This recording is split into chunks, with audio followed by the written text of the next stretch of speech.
You're listening to Ernestly Speaking, the only weekly podcast that covers friends, foes, and anything that goes. And now, for your badass host, Ernest Owens. And we're back for another episode of Ernestly Speaking with your host, Ernest Owens, myself. Well, it's been quite a December. I'm really enjoying December. This has been a good month thus far. I have so much to celebrate, and it's the end of the year, and I'm feeling all of the end of the year vibes and spirit. I feel like the end of the year is always a little sad because sometimes I feel like close to the end, there's like these very sad passings of like legendary people and actors, and we're starting to see that a little bit happening right now. And it reminds me like what happened with Betty White last year. And like, I think James Brown. It's always like December, we lose a lot of legends. And so I'm just like, so far it hasn't been too many.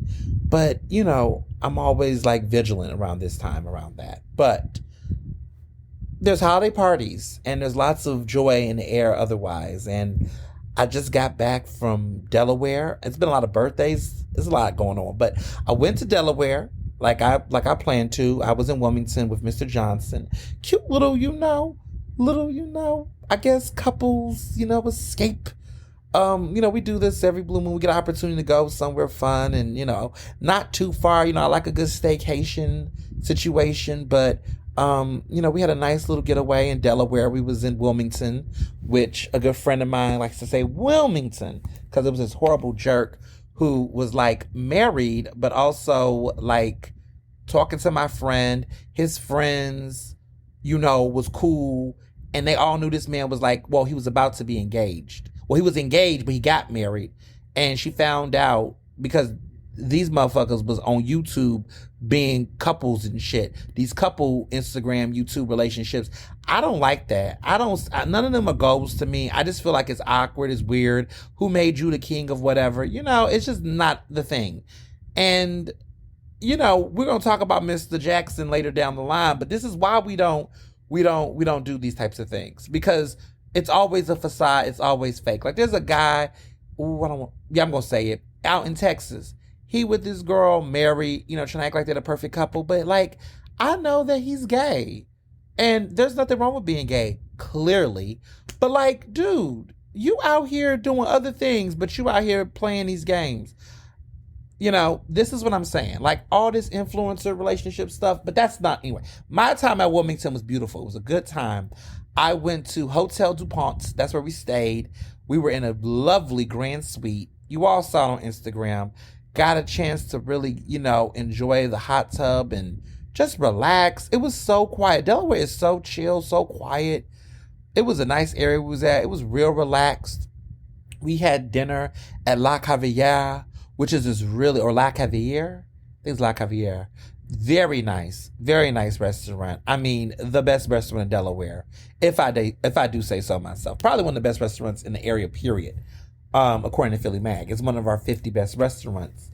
Tyler Atkin, who is the exec chef and partner there, he owned a restaurant in Philadelphia that I was in love with for years called Res Ipsa. And some of my friends remember Res Ipsa because Mr. Johnson had his birthday party there. I had many dinner parties there. It was a fabulous BYOB. It was like right there on the cusp of a University City, like right there around, 21st, like 20th and, where Rosie's Taco Bar is. So it was a little place near Rosie's Taco Bar that's now Rosie's Cafe for those who know what I'm talking about. Across the street from that Sunoco gas station on Walnut. His place was there and had the Red Diamond for those who remember that area. That's where it was located. But the pandemic happened and so basically he departed. But he has now become the owner, the chef, the partner at this restaurant, Hotel DuPont, which is, by the way, a historical hotel. It is the DuPont. It's a great, beautiful French-inspired, hotel. It's a national, historical hotel. I mean, it's rich, reserved, it's grand. It was beautiful. It was a very beautiful experience, and Delaware was so chill. We also went to Curry. I was gonna say La Curie, but I think it's just Curie. And they do nails, facials, and massages. I was so tempted to get my nails done, but I'm gonna stay loyal to my girl over here at Lux Nails in University City. But it was popping there. We got a deep tissue massage that was so good. It put me to sleep. I'm one of those people that I don't know, I've had great massages. I haven't really had a bad massage. But I'm very big about where I go to get massages at. So I've been loyal to my people at Hand and Stone, the one on 15th and Locust. I go there, and my girl Carmen be hooking it up. Okay, she's been doing me for about 2 years, and I go there like about once or twice a month, and I get the CBD hot oil Himalayan hot stone massage with CBD oil for 2 hours. It's a specialty, and I got to get it from her. She's the best at it. But what I will say is that this Curé place was very nice. It was very chill. It was a deep tissue massage. I mean, it got me together. It got this back together. I woke up from that feeling like rejuvenated. It was a great massage. But yeah, it was a great time. I had a really beautiful time in Delaware. It was just a great way to just get out the house and just get out of Philly, because Philly be getting on my nerves sometimes. I can't hold you. Sometimes I have to just take a little outdoor breather, because Philly just be doing the most. But it was great. It was a lot of great vibes. So many birthdays. I didn't realize I had so many Sagittarius birthdays. I got a lot of Capricorn birthdays. I got a lot of Sagittarius birthdays. I got a lot of Capricorn birthdays. I got a lot of what is that group called? Because they be Aquariuses. Oh my goodness. A lot of Aquarius birthdays. So all of my Sagittarius friends' birthdays are like back to back to back. Even so much back to back that they overlap. So like it starts off with December, like early December. So I got to look at my calendar, because I don't want to miss people. I don't want to, people going to be feeling some type of way. Let me look at this calendar of all these birthdays, because I have so many Sagittarius birthdays in my life. So, I guess the big kickoff for me with the birthdays in December is that it kind of I want to say,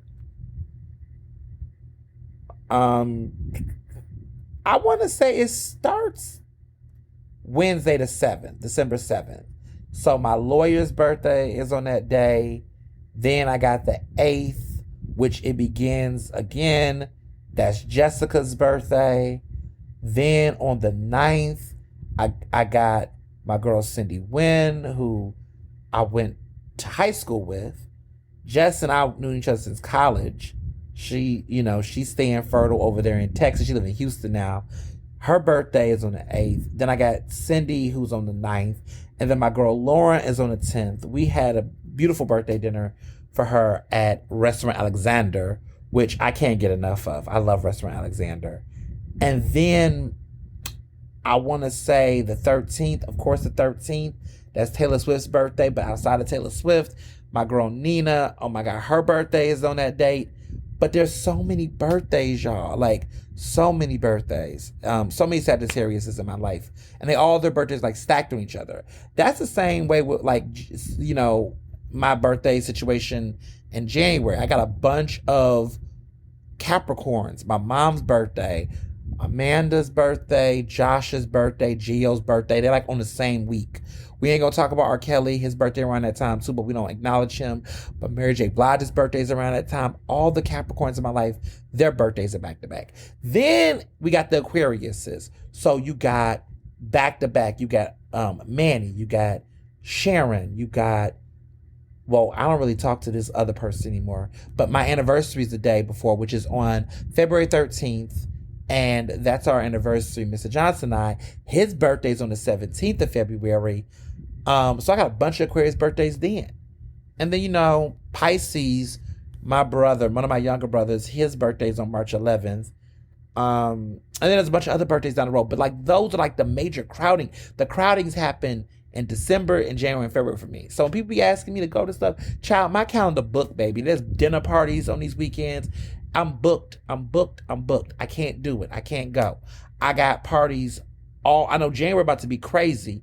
We're going to have to be doing some joint conglomerate birthdays with the way them weekends are. Because I'm like, y'all fighting for these weekends and it's a lot. Then the next one, what's the other one they have? February, it's anniversary. It's all of those things going on. And to be clear, it's not my wedding anniversary, it's my relationship anniversary. So we'll be 9 years this upcoming February, which is like, wow, where did the time go? It's been that long. Listen, time flies when you're in love, okay? So, yeah, got a lot of birthdays going on. Shout out to all my people with birthdays, all my Libras and their birthdays. So I went to Restaurant Alexander for Lauren's birthday. It's one of my favorite restaurants. I've been talking about this. It's my favorite new restaurant in 2022, hands down. The executive chef that's there, his name is Montana. He's dope. He's a great chef. Then there's a sous chef that's there. He's also black. They're both black. His name is Jameer. They're killing it over there in Restaurant Alexander. This is where the old V Street was in Rittenhouse. It's over there around 19th. In that Rittenhouse area. It is a dope restaurant. And these two executive chefs are killing it over there. Of course, we all know the best restaurant, my favorite restaurant in Philadelphia of just all time, GOAT, is Friday, Saturday, Sunday, which is, of course, my guy Chad over there. Chad Williams. He's dope. And it's black owned over there. But Restaurant Alexander is just a fun place to go. It's very affordable. They have an incredible tasting menu that's $75, and it's like 4 courses. And it includes dessert, appetizer, mid-course, main course. They got vegan, vegetarian options. They got stuff for everybody. It's a really good menu. And their cocktails are fun too. Might be having a holiday party there soon. Love them. They're just great. Went to a couple of new restaurants to try because I know you all been following my journey. I went to Grace and Proper, which is in South Philly. Nice neighborhood bar. Great comfort food. I'm really not crazy about onion soup, French onion soup, but lately I've had a kick for it. Their French onion soup is really, really good. Great cozy food, great vibes, really, really good cocktails for a neighborhood bar. Very fancy, elegant cocktails, which was a surprise. Because normally, some of these bars sleep on the cocktails. They focus on beer and well drinks, but they make some really great cocktails there. It was really swanky, but yet still cozy. Everything about it just made me think of something cozy. Very comfortable spot. And then there's this restaurant, bar, winery, brewery called Carbon Copy. You all lost y'all minds about this on my Instagram. The pizza there was divine. It has replaced Dock Street. Dock Street in University City is now Knock Street. It's no longer exists. That big, huge brewery. You all remember Dock Street. For those who live in West Philly, y'all know it's over there near Booker's. They have now replaced it. These new owners got it, and it is the city's only brewery and winery. There are winery and brewery in Dock Street, in the old Dock Street location. It's called Carbon Copy. You get the shade. And they have great pizza. The pizza was incredible. Like, y'all saw that pizza. The pizza was really good. They using those brick ovens over there that's connected to the place, and they're churning out some really good ass pizza in there. They had great salad, great salads, great snacks. It's a very fun little situation. You want to go there, get you a nice little drink. They don't have any cocktails available at the time right now. Everything's just beer and wine. Red and white. I don't drink beer, but I heard the beer was good from folks that were there. But the pizza was great. I had both of their pizzas. The cheese pizza is just so good. They had a beet salad with it was a beet and I'm trying to remember what that cheese was. Burrata. Yes, it was a beet and burrata salad.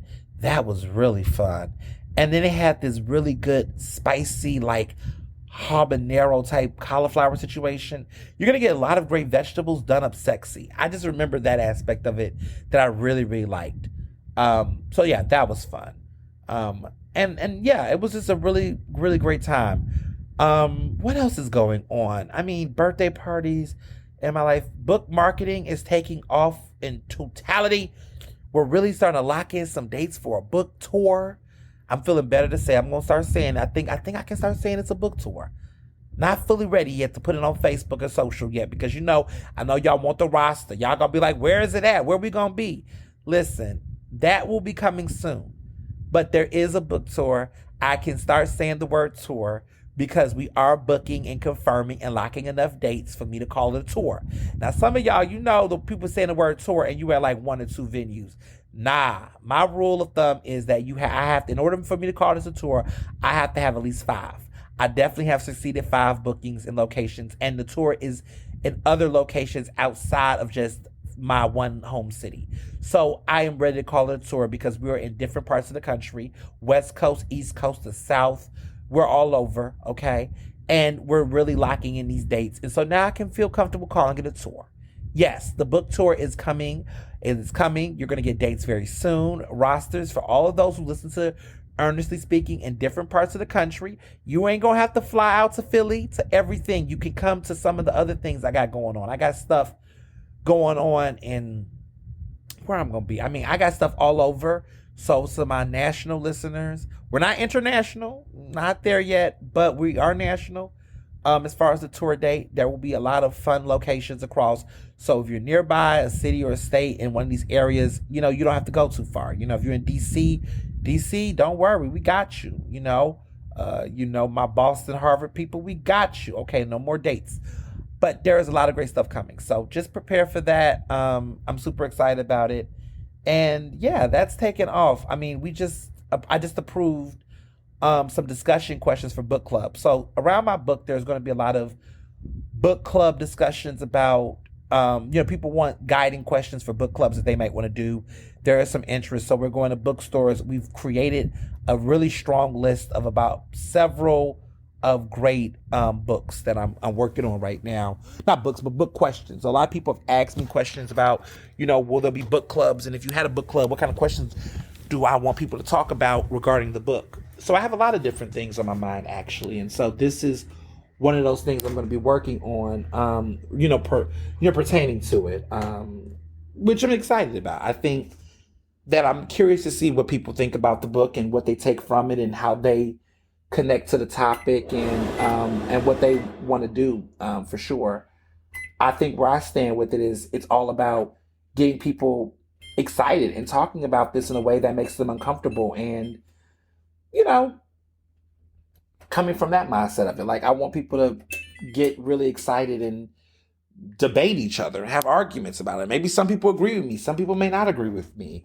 It's okay because you're reading the book and you're talking about it. I think that's the most important thing to me, is to have some really good discourse, because we're missing that in society. I think everything is so obtuse now. I mean, we'll be talking about some of these hot topics going on right now, and you all will see that there's a lot of people out here that are just bad faith actors. They're coming at things with this very myopic sense, and it's insensitive at times, and all of that. So yeah, we got some stuff coming, for sure. Other things that's going on, I guess what I will say is that I am completely done with the audiobook, for sure.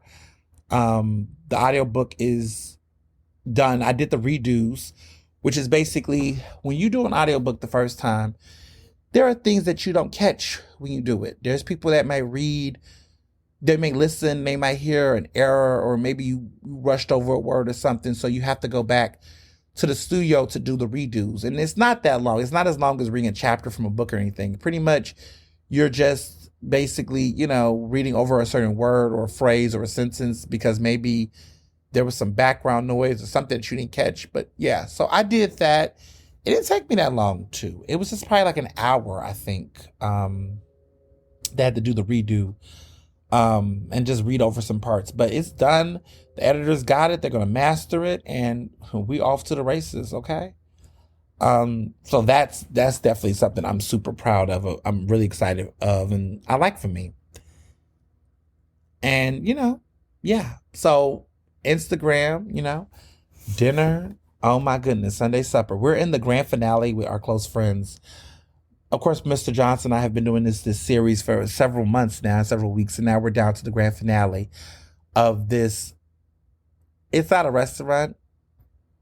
It's my house. It's I cooked it kind of thing. And this meal that he made on Sunday, oh my God. Oh my God. I'm still processing it. So he made a duck breast, cream spinach, and he made this duck breast with this pomegranate glaze. It was definitely a fall forward meal. Cream spinach, a sweet potato souffle. this dessert he made to go with it was this dates pudding that was really fall forward. We had great red wine. It was a lot of good things. I'm still, yeah, it was divine. It was a divine meal. I'm still processing what I had. Yes. So, he put his finale. Of course, he swayed over the esteemed dinner guests, which includes my little brother, of course, Jamarcus, Amanda. They were there. Amanda be neglecting me on my take. See, I cooked last week, and anyway, I digress. But next week is the grand finale. Of course, they say the best for last. It's what I'm going to make next week, and we'll see who wins. It's been a close race. What y'all think? When y'all see the Instagram, look at look at the race and follow my hashtag Ernestly. Ernest Eat on Instagram. It's all one hashtag, no spaces, no underscores. Ernest Eat hashtag on Instagram. You can follow the hashtag, and every time I post a new post up, you'll get the alert to your phone, and you can automatically see what it is when I'm eating, where I'm eating, what I'm cooking. But if you read them, people thought that Mr. Johnson's making all those meals. Nah, boo boo, I cook too. Okay, I cook every other week, so every other meal is me. That's how we did it. We both were cooking, but in the captions, I always caption who made what. So sometimes he's making it or I'm making it. And last week I made my meal. This week he's making his. So I made the Holstein glazed pork chops with the Dan Dan noodles and the Asian salad, and that was fabulous. This week, of course, he made the duck and all of that jazz. He's bringing out his best foot forward. Now I got to figure out what I'm making next week. I'm a little shook, y'all. I don't know what's gonna happen because I feel a little like, damn, did he really pull out the duck?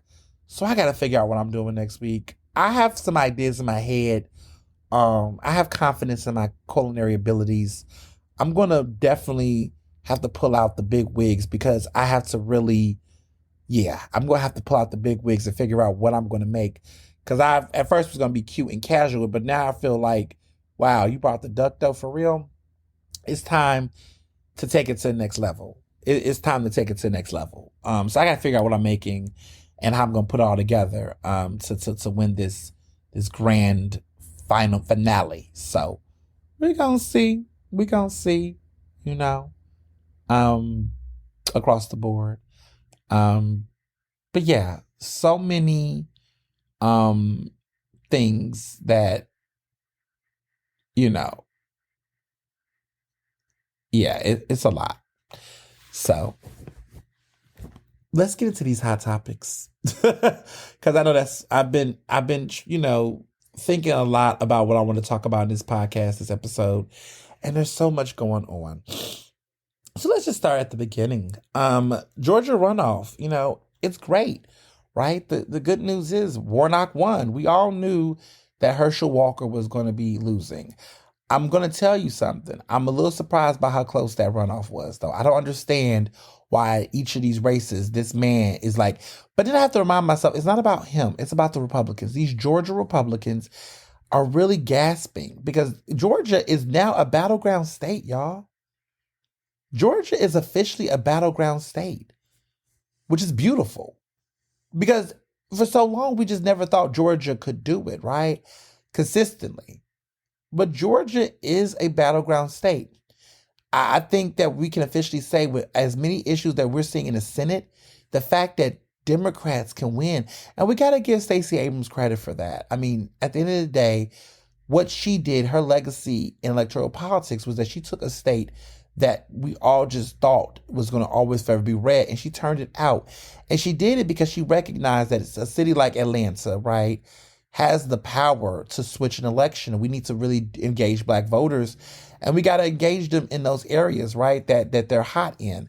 I mean, that's really what happened with Pennsylvania. Pennsylvania, got to blue because they really start to focus on Allegheny County and Philadelphia County, right, in the cities like Pittsburgh and whatnot. They had to focus on Philly. They had to focus on the surrounding collar counties. They had to do it. And so I do think that this could happen in so many other places. I want to see it happen in Wisconsin with Milwaukee. We've seen some changes, right? Michigan can do it thanks to Detroit.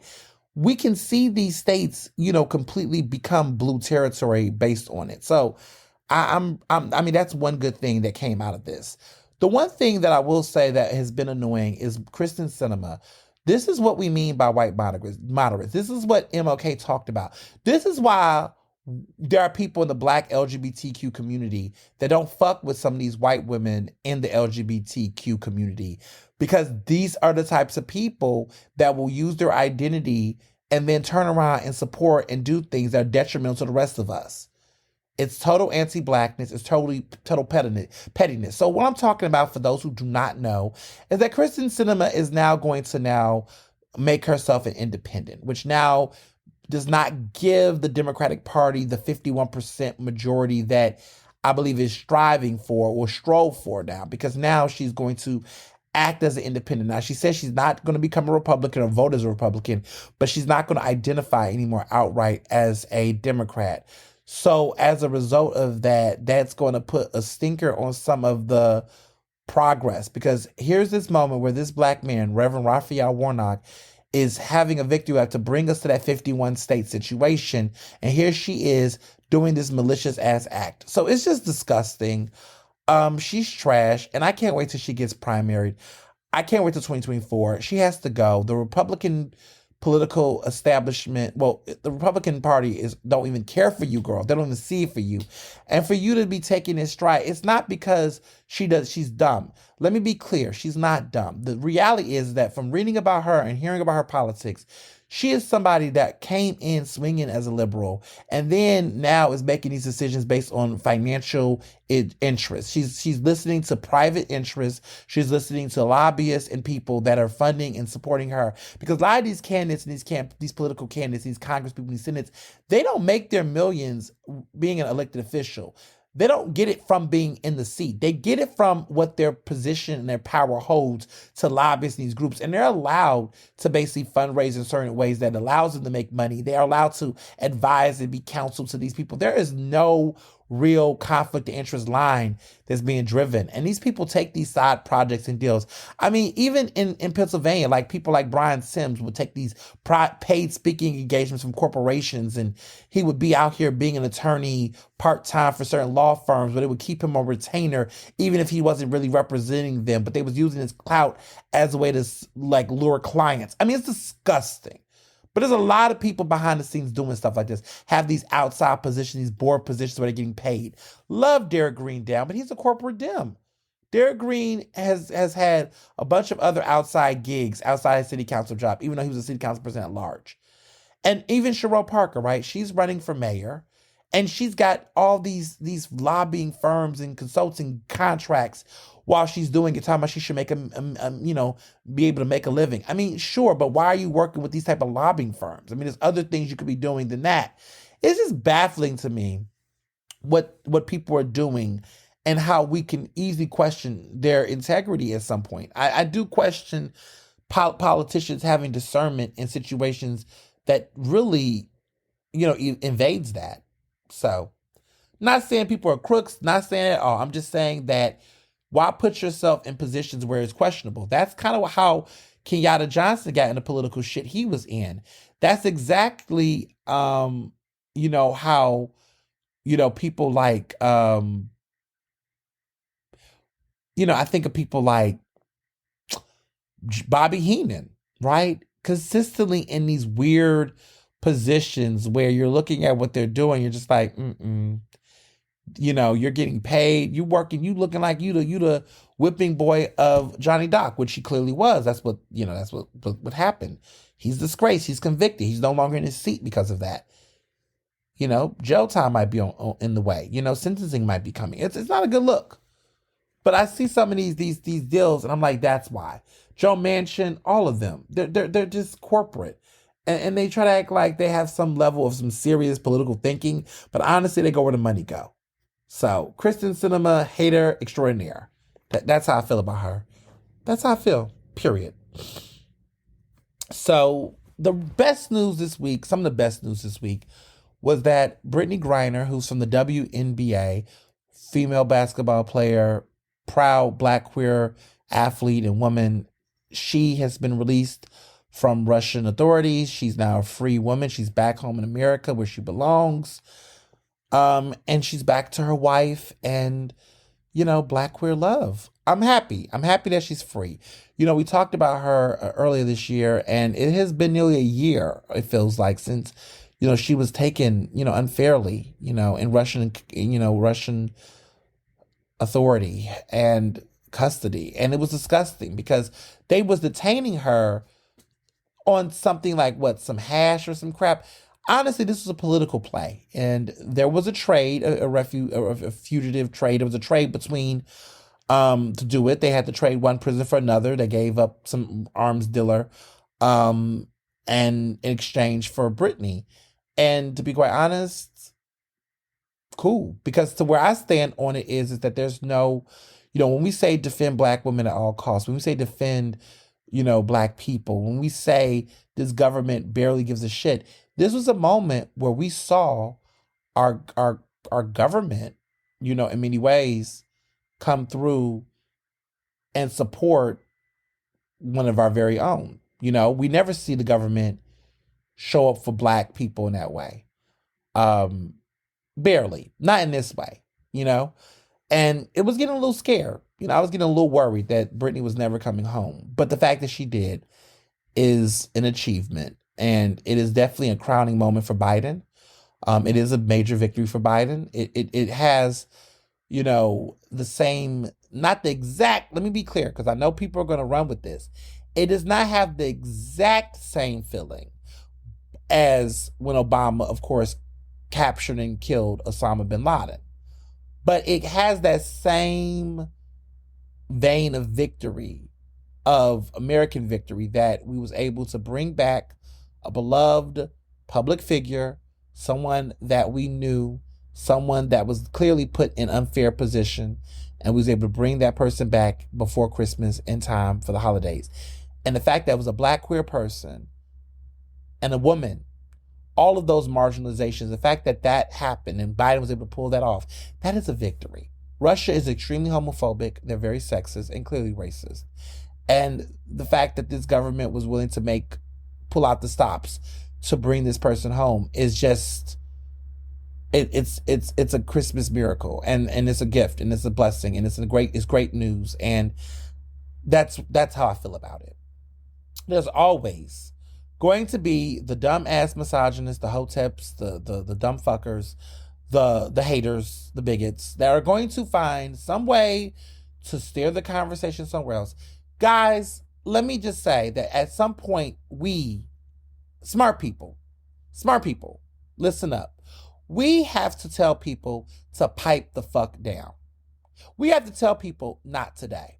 We have to tell people this is stupid. And we have to call people stupid. And we have to tell people that you're wrong, that this is incorrect, that this is a lie, that this is bullshit, that, you know what, you don't mean what you're saying, that you're low-key subtly being racist, that you're actually being anti-Black, that you're actually being a sexist, that actually this isn't a real fair argument, that you're really moving the goalposts on purpose because you're a hater.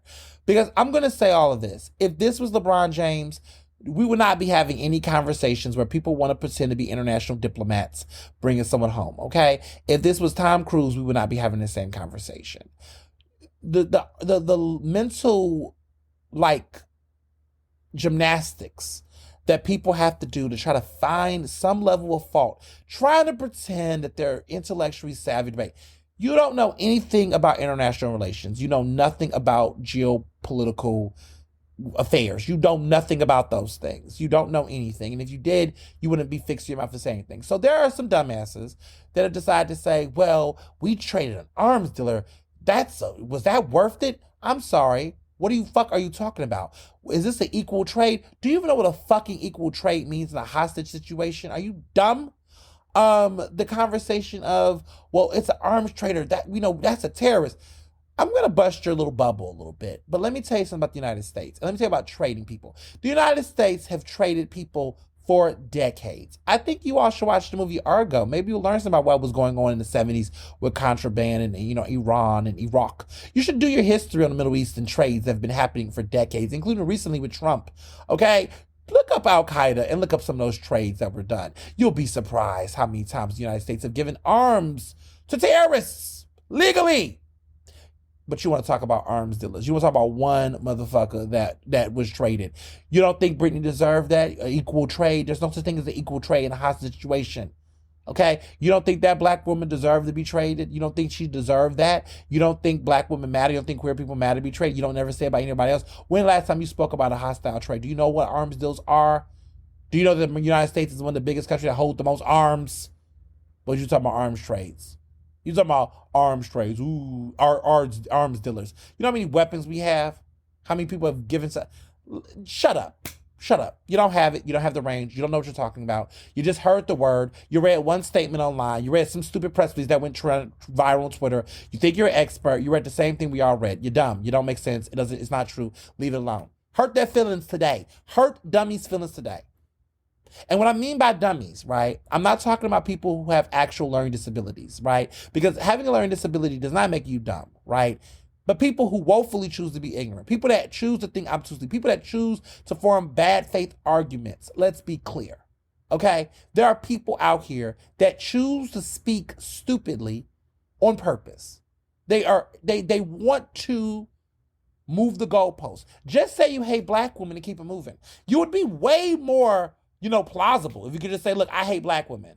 Okay, so you're a hater of black women. That's all you have to say. Don't need to try to put out disinformation, misinformation. Just say you don't like black women. Just say you like queer people. Just say you don't give a fuck about Brittney Griner because you don't care about women's sports. You don't care about her that much. You don't think she's that important. You don't think she was worth it. You don't care about black lives or black women like that. If it was a black man, one of your homies, you would have done everything for them. You would have broke the law for them. You just don't care about this woman. Just say that. And then we could just say, okay, well, all right, move around, and that's it. Or you can just shut up. You don't have to say anything. You could just be like over it. That's how I am, When people be like, Drake is one of the greatest rappers of all time, do I argue with people on social media all day, every day about Drake? No. I just act like that didn't happen. And I just focus on my fave. Focus on your fave. Focus on the things you like.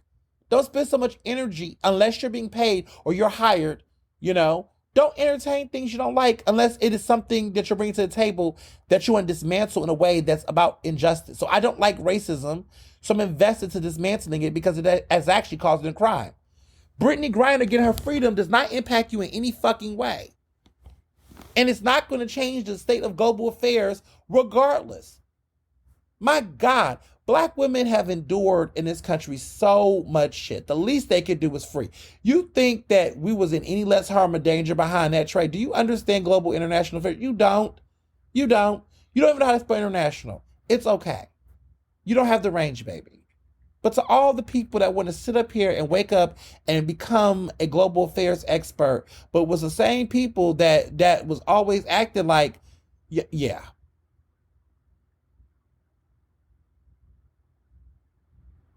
Just putting it there. Just putting it there. Just leave it on the table. So, keep it at 100.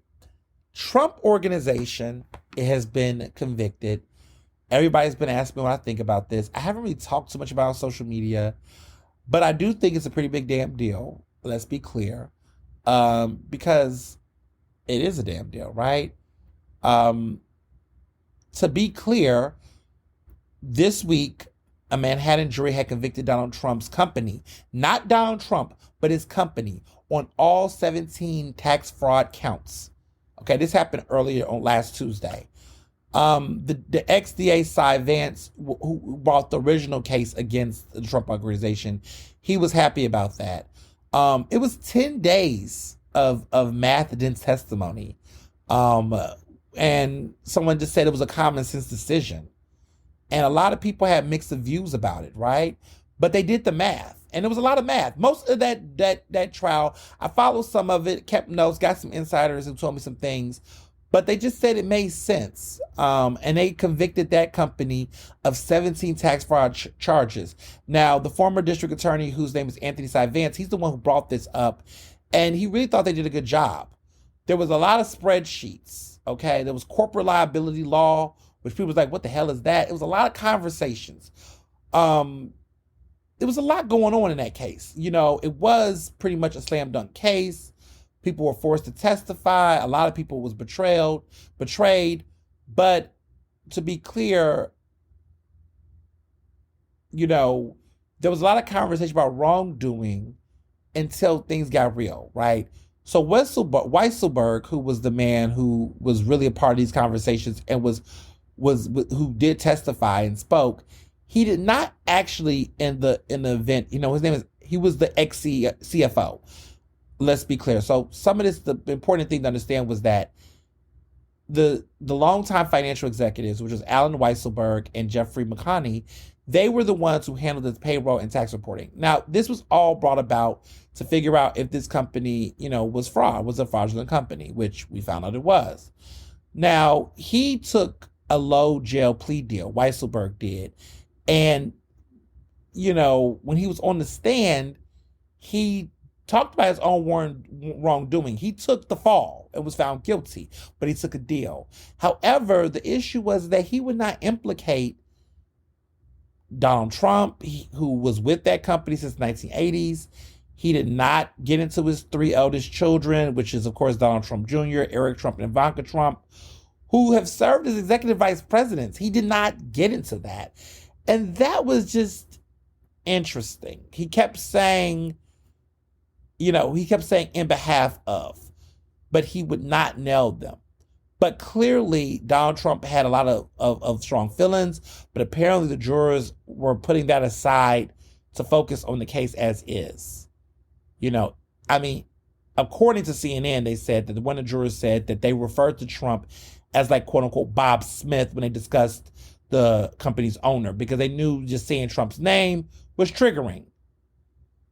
And it was a lot, a lot of people looked at those people, and the jury was very diverse. They said, pretty much a lot of this, this felony status, the possibility of a reinvigorated investigation into his business practices, the bureau where these jurors came from, only 12% voted for him in the last election. And to be clear, they were not, coastal elites. Most of the jurors were people of color. Apparently 2 or 3 of them had white collar jobs. Many of them were middle-class retirees, retail and service industry workers, and one of them was at least unemployed. They did not look like the C-suite. They did not look like the type of people that would work for Donald Trump. And so this is why diversity in juries matter. So to all of my people, that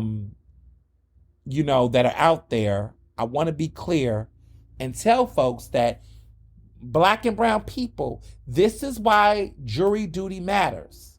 This is why y'all need to go out and do these juries. Now, I can't do it because I'm a journalist. Clearly, there's bias there.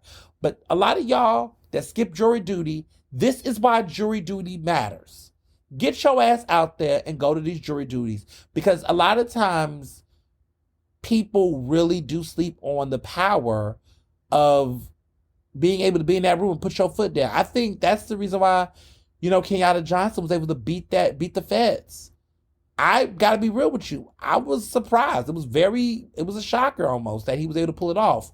But I think a diverse juror can make that happen. You saw what happened with O.J. Simpson. Y'all have seen these verdicts, and we see the verdicts when they don't go in our favor. So stay woke. I'm going to leave it at that. Stay woke. Know your rights. Know your privileges. I'm just going to say that. But yeah, I think overall I'm very happy with the shit going on with Trump. I mean, now that we can now say that he has a company that is fraudulent, we can say he ran fraudulent companies. That's a fact. Now we don't have to be wondering, what the tea is. You know what I'm saying? We don't now have to question anymore. Now we know the facts. Now we can be able to say, boom, bam, shebang, right? So that's the good thing about it. Now we don't have to question it. Now, speaking about things to question and talk about, this Wallo 267 situation. Oh my goodness, y'all been wanting to talk about this. I mean, we talked about it already, but there has been aftermath, right? This piece I wrote for Philly Mag that came out last week talked about the Wallo situation. And, I wrote this piece that basically said that what he was doing was poverty porn. Now, a lot of you all listen to my past episode. We already got into details about why that Thanksgiving situation he did was a hot mess. And so I'm not going to spend too much time repeating myself, more so to saying that my piece did explore it. And it's just funny how reaction times act to these things. So the piece clearly got a lot of traffic and went viral. And a lot of the people, his supporters, were in my comments just talking shit. Not my comments, I'm sorry, Philly Mag's comments. I'm on Instagram. And it was just talking reckless. A bunch of just folks that just pile on. And, what have you done for the Black community? Then some people didn't even know I was Black. They were just thinking, they thought I was white. They were like, of course, Philly Rag would say this. And then they said, oh, I can't believe you're wasting your time reporting on this. First of all, it's an opinion piece. Where is your media literacy? There's a lot of media illiteracy in this, just in general. People don't know the difference between a reported piece and an opinion piece. Even if you put the word opinion on bold letters right in front of them, they still will treat it as a reported piece. But then I just think the truth of the matter is that people just don't know how to react to dissent, right? That somebody can have an opinion about a public figure that, you may like, and, rather than pile on and just go ad hominem, which is what I don't like. Like, I'm okay if people want to disagree about the piece and say, oh, well, they think Wallo's a great guy and they will bypass this. That's fine, whatever. We can agree to disagree. That's what life is about. I mean, the crazy part is I see so much things online that I disagree with often, like from regular people that might write a piece. And I'm not going to spend so much energy unless it's someone say something racist or just whatever. And that's not what happened in this case, clearly. But like, just a matter of opinion. And it's interesting to me because the same people who are saying all of this just don't know who the fuck they're talking to and talking about. And at some point, I did get in the comments, and I rarely do this, y'all. But there are times where you just have to I was on one, I was chilling, and I just was like, normally I don't. But what they do is they like to tag. And the tagging part is weird because, like, you want so much attention that you want to get in here and you want to tag because you just want someone to see what you want to think. And it's like, on behalf of not giving a fuck for over 10 years of having this career, tagging me and telling me you don't like what I'm writing about is not going to change what the fuck I wrote. I wrote what I wrote. Like the girls say, I said what I said. I wrote what I wrote. And I knew you were going to be mad. And some of you all would be mad. Some of you all was like, hell yeah, because that's how subjective it is to write an opinion piece.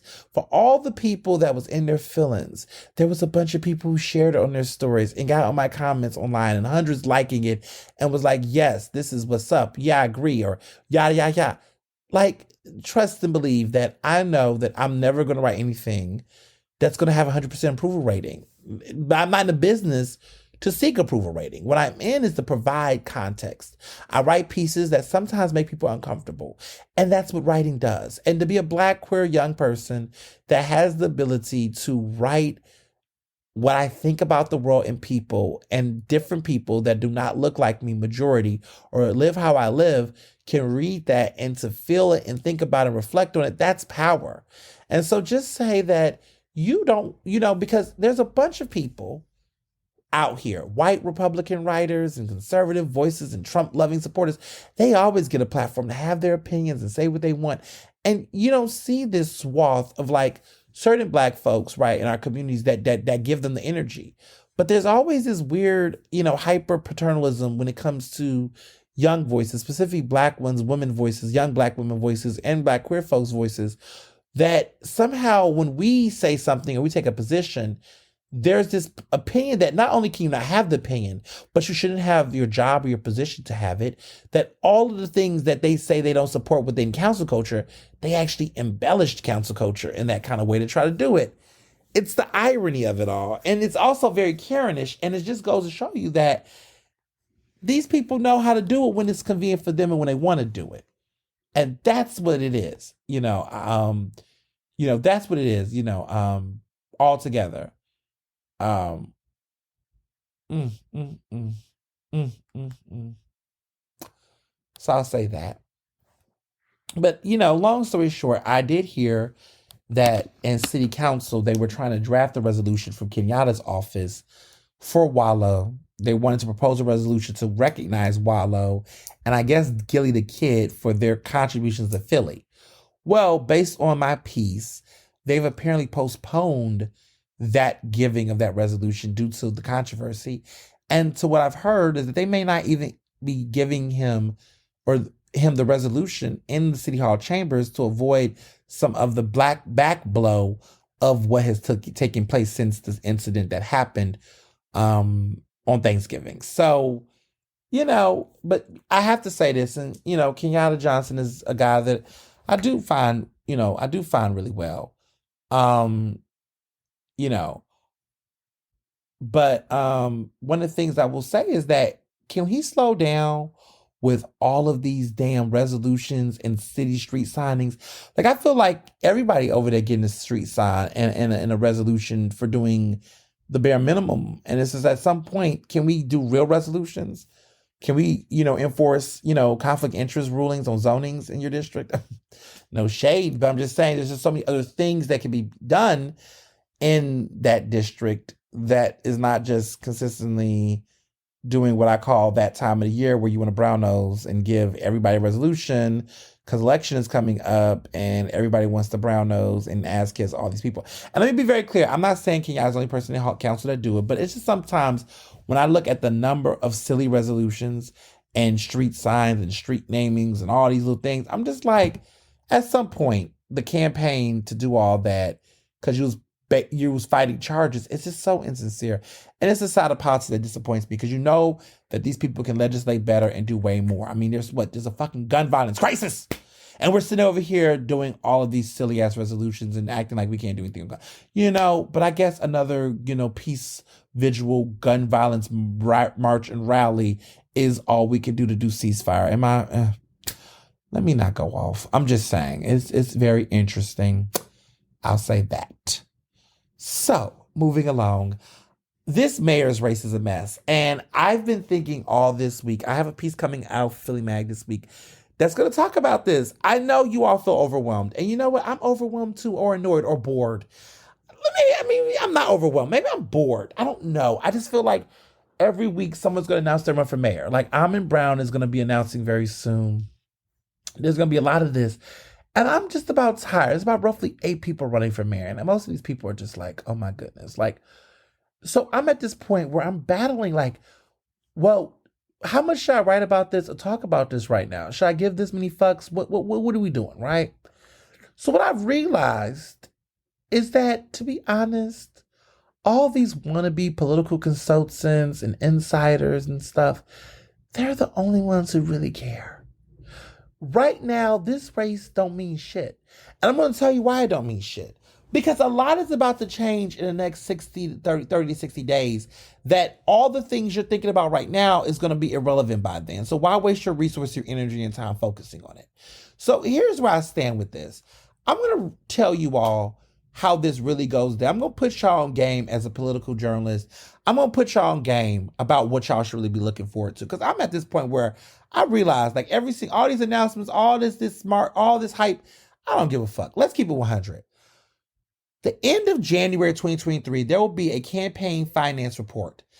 All of the candidates' finances have to be turned in by the end of December so that all the money can be calculated. They can find out how much money they got in the race. When we get the report, which will be available publicly, and of course your favorite journalists and news outlets will report on this, we will get this information at the end of January. Why do I talk about campaign finance reports? Why does this fucking matter? Let me tell you why. Because this will tell you how viable your candidate is or the candidates are. And viability is based off of funding. Like if you have a campaign that has no money, you're not fucking viable. You don't have a chance. You ain't got no money, you don't got a chance. I'm sorry. It's just the way it is in politics. I'm not going to mince my words. There's no wing, hope, and a prayer. If your campaign ain't got no money and you're running for mayor and you ain't got no money, you don't have a chance, but it's a wrap. So when we see these campaign expenses, these campaign finances, we're going to know how these people rank. Who's the most funded campaign? Who's the least funded campaign? I'm going to keep it $1.50 with you. If you are in the lower 4 of that 8 running for mayor, you need to go ahead and start figuring out your exit strategy. I'm only looking at the top 4. On this podcast, on Ernestly Speaking, We will only be looking at and interviewing the top 4 in finance. Whoever has the top 4 funded campaigns will be the ones that we're going to be looking at and considering up at that point. If you are the 8th funded campaign, I'm not mentioning you. I don't see you. I'm not going to talk about you. I just don't care. If you're the 7th, boo boo bye. If you're the 6th, you might get a reference every blue moon. If you're the 5th, we'll acknowledge you're still around hanging on by a thread. But the 4 I'm going to be focused on. Focus on the top 4. The top 4 in funding. Because one of those 4 will actually be the next mayor. The bottom 4 don't have a chance. And it's only a matter of time before they get out of there. Go ahead and get your little stipend, and then you better dip. The top 4 will be who will be the next mayor of Philadelphia. It will be one of those 4. That's the first thing. So at the end of January, that's what we all need to be looking at. Who is the top 4 funded campaigns? Now, as far as city council at large, some of y'all might be like, well, how do I go about that? I will say look at the top 10 because it's 5 slots. So I will look at the top 10. Whoever is in the top 10 of the most funded campaigns, whoever is the 5 in that group will be the one that will win. That's my personal assessment. Whoever is in the top 10. If we say the top 5, that might be murky because remember, there's 5 seats. And let me be clear too. Just because you got one of the highest funded campaigns don't mean that you are going to win or be in the top 5. That's why I say 10. So people will ask me, what are you talking about, Ernest? Remember Aaron Sotomayor and Justin Bieber Dinez. This was 4 years ago, back in 2019 when they ran. Them two had some good money. They had some good money. I mean, definitely was in the top 3, definitely in the top 4. They was making hella bank. Well, guess what? They did not win anyway. They did not win. Aaron Sotomayor lost. Justin Bieber Dinez lost, okay? And for them to have all that money, they should have been able to crack into 5. I mean, Justin Bieber Dinez was definitely fighting for it, okay? I got to give it to him. But Catherine Gilmore Richardson made it through. And let me tell you about them city council at large races, though. Because we're going to talk about that, but let me focus on mayor real quick. But we're going to put this all in full circle. So campaign finance reports for all the candidates will be out at the end of January. Keep a lookout for that. On Ernestly Speaking, we'll be talking about that. That's when I'm going to give a fuck about the race. That's when the race is going to shape up. Because what's going to happen is that some candidates are going to begin to drop out at that point. Because they're not going to have enough momentum and money. Because let me also tell you this too. People are not going to give money to a race that looks like it's going to lose. So if you're in the bottom 8, nobody's going to give you no money to save you. They're going to rather put their money in the top 4. Some people might only put their money in the top 2, but they're only going to put their money in that top 4 because that's the ones they think might have a fighting chance. But if you're like number 7 or number 8 or number 6, I just don't see no one giving you any more money at that point because your chances are really, really slim. And if you can't afford a TV ad, you got to go. Jeff Brown is already putting, TV ads out, radio ads out. Alan Dom is already campaigning hard on the ground. There's already a lot of campaign movement already happening. So you got to have money to do that. Alan Dom is putting some money in his race. Jeff Brown is putting some money in his race. So I already know those are definitely going to be the top 2 of the 4. I don't know who the other 2 going to be. I got my predictions. I ain't trying to break it to you. But in my mind, if I was a betting man in 2022, if I was betting right now, y'all not going to want to hear this. I'm going to tell you. I think the top 4 right now, I don't know their finances all the way. But if I was a guess, I would say is in no ranking order. I'm not going to rank them. But I would say it would be Jeff Brown, Alan Dom, Helen Gim, and Rebecca Reinhardt. And that's not in ranking order. But that's the order. That's the 4. I don't think Derek got that much money. I know Sherelle don't got that much money. I know damn sure Maria Quinoa Sanchez ain't got that money. I'm in Brown. I'm hearing about this super PAC and this $5 million, this PAC shit. He might be that 5th one that might shake up the table a little bit. He might be the one. Maybe we should look at the top 5, but it depends on how much money. I don't know. Maybe we should consider 5 then. Because he might have some money, but like, does that mean he really got a fighting chance though? Do we, do we throw him out? I don't know. We're going to see. But I would say that at some point, that's going to be the edge though. My 4 right now is Alan Dom, Derek Green. No, I'm sorry. Alan Dom, Jeff Brown, Helen Gim, and Rebecca Reinhardt. I think those are the top 4. But in the event that Almond Super PAC money comes in, then we should probably look at the top 5 based on money. But this don't mean viability, because I don't think Almond's going to win. But he can make it to the ballot for sure with that kind of money. So then let's move forward to February, because it's another big moment. At the end of February, beginning of March, around March and spring, there begins to be a situation around petition signatures. So candidates go out and get petitions to get on the ballot. Now, if you're running for mayor, I think I get 1,000. You run for city council at large, you got to get, a good number as well, a couple of hundreds as well, a bunch of hundreds as well. You got to get them signatures. I think citywide races, you got to get those, right? Everybody want to run for city at large and all this. That's going to be a moment, right? Everybody ain't going to make it on the ballot, okay? Everybody ain't going to make it on the ballot. Let's just keep it 100. Everybody ain't going to make it on the ballot. And so when you're looking at the city council situation, the 2 things that will hurt a candidate is ballot position and fundraising. If you have low fundraising and you cannot stay on the ballot, and you have a bad ballot position and low funding, you're going to lose. Now, you can have bad position, some decent fundraising money, and if you're an incumbent, you're going to be okay. The difference, though, is endorsement power. Endorsement power matters for city council at large. If you get, all the people that won city council at large had one thing in common. They were all endorsed by a Democratic city committee, the Democratic Party. All 5 of them got the endorsement, and all 5 of them won. I'm going to tell y'all like this. As far as the mayoral race, it's an open race, so I don't think the Democratic Party is going to endorse a mayor. The party's not going to endorse a candidate in the primary. Now, of course, they're going to do it for the general. They're going to push their ticket. It's an open race. Now, historically, we saw with the DA's race where they just didn't, they not give an endorsement to the incumbent, but they also didn't endorse the opponent either. They just kind of didn't endorse, and that was messy. But of course, Krasner had the incumbency, so with or without the party's endorsement, he was already in, per se. With city council at large races, incumbents typically do really well. Not always, because we saw what happened with the at-large Republican seat. But for Democratic Party, the majority party, this is a little bit more easy to predict. It used to be like this, but lately it has. Like when I think about 2015, when Helen Gim was able to make it through and Sherry Cohen had got the endorsement and was close but didn't get it, that's an example of overriding it, right? Helen Gim definitely did that. But in this situation, I think voters, are getting a little bit more, when the race gets super, super crowded and it's only so much money and so much position you can get, voters might cancel each other out in certain departments. So I think that Aaron Satsamora got canceled out by Justin Bieber Dinez. It's only so many people on the ballot you can support.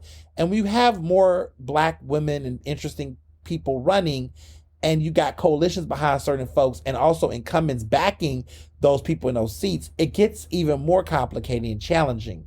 But what I will say about the at-large race this time around is I really do think there's a lot of people and their mother wanting to run, but not everybody's going to get in. I think there are certain people that are going to get knocked off the ballot because they haven't learned from the past. I think we do see a lot of redundancy with some of these candidates, but the problem is that, meaning redundancy, meaning that they ran back in 2019. Like Aaron Sansamora is running again. She's a corporate Dem. I mean, she's a white woman, so her chances are a lot harder. The city does not elect white women, especially white straight women.